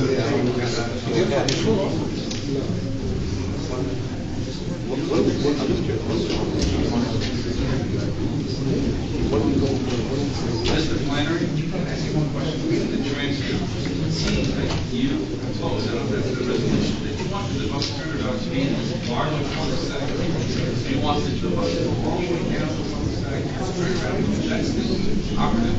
Well, my testimony was that we're not changing anything with respect to the buses, with respect to the, well, I think what was just offered is that the applicant can look at how we can make the busing better. We can't do that right now.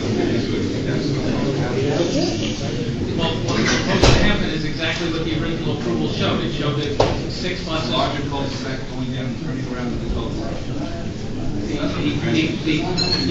cul-de-sac. The cul-de-sac is RSIS compliant. So you made it 2 feet bigger, sorry about You make it so that the buses go down that road, turn around and come out, right? Well,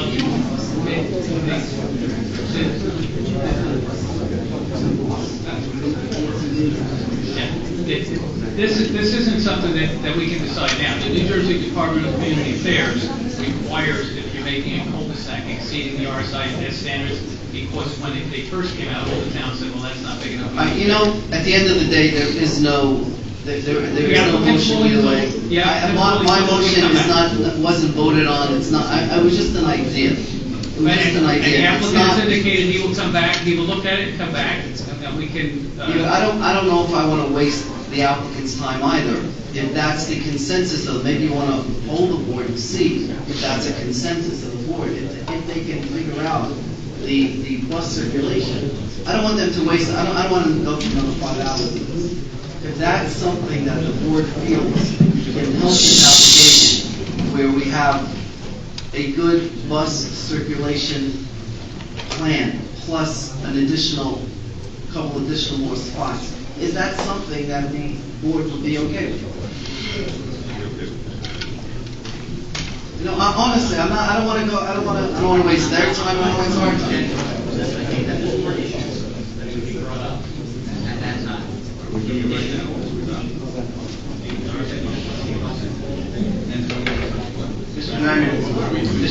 Mr. Chairman, can I ask, there's noise, I can't hear what the board is saying. Can I ask everyone to speak directly into the microphone? I think what the board is saying like this, we don't want to listen to another 5 hours of back and forth. We heard that. We understand what the issues are in the area there. I want to see if the board would be okay and would address the safety of this application. If the applicant can find a bus circulation of 10 buses and an additional 20 spots, if that's going to be suffice, or is someone going to say, no, I don't want you, he's only taking away 2 houses, I want him to take away 6 houses, why is he making all that money? I don't want to hear that. I just don't want to hear that, okay?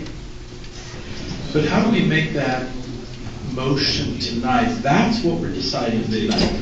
The notice, John, you tell me that, the notice that John put out, that's before us. And Mr. Stern, that's a very complicated question, what the consequences are of a tie vote in this circumstance, because this is a board-initiated motion. Like, if there's a tie on an appellate court, that means that the ruling below stands, and I don't know if the ruling below, this is something that requires some analysis, and I'm not prepared to do it now. I'm just saying, it's not so clear what the outcome is. Mr. Jackson, what do you think is going to the applicant agrees to? Well, maybe not even go through. Let's see if it's a tie and we lose.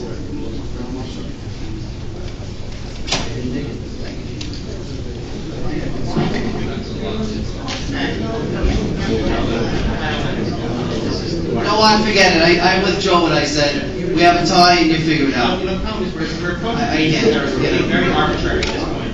You're right. You have to follow the ordinance, you seek the ordinance. That would just be arbitrary. Do 20 spots, 50 spots. Where do we start? I'll have to report to the building department that the planning board was tied on. And let them figure it out. And what the consequences are, they are. Exactly. Who's going to figure it out?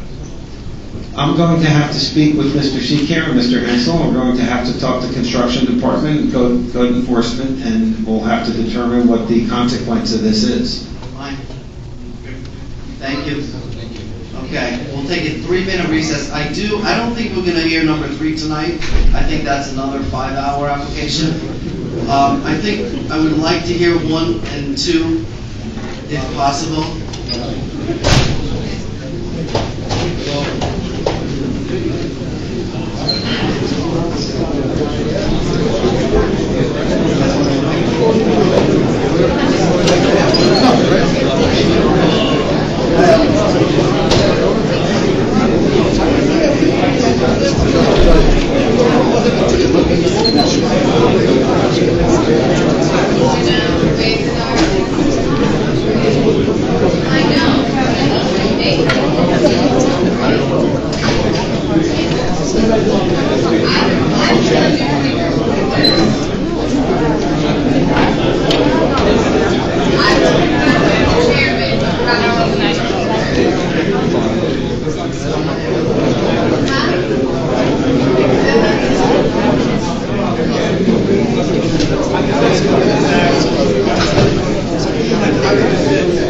We are going to have. Who's here from?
Judy, you got the rocks off the night?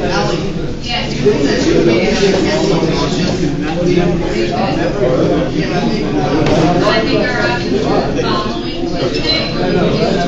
Tuesday, or Wednesday the 8th, Tuesday the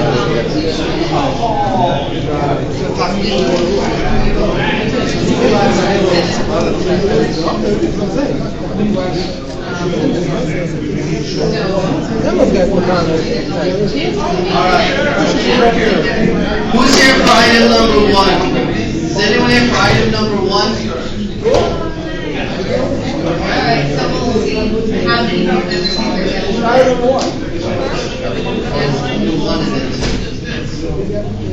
Alright, so let's hear item number 1. We can come back to. One more correspondence.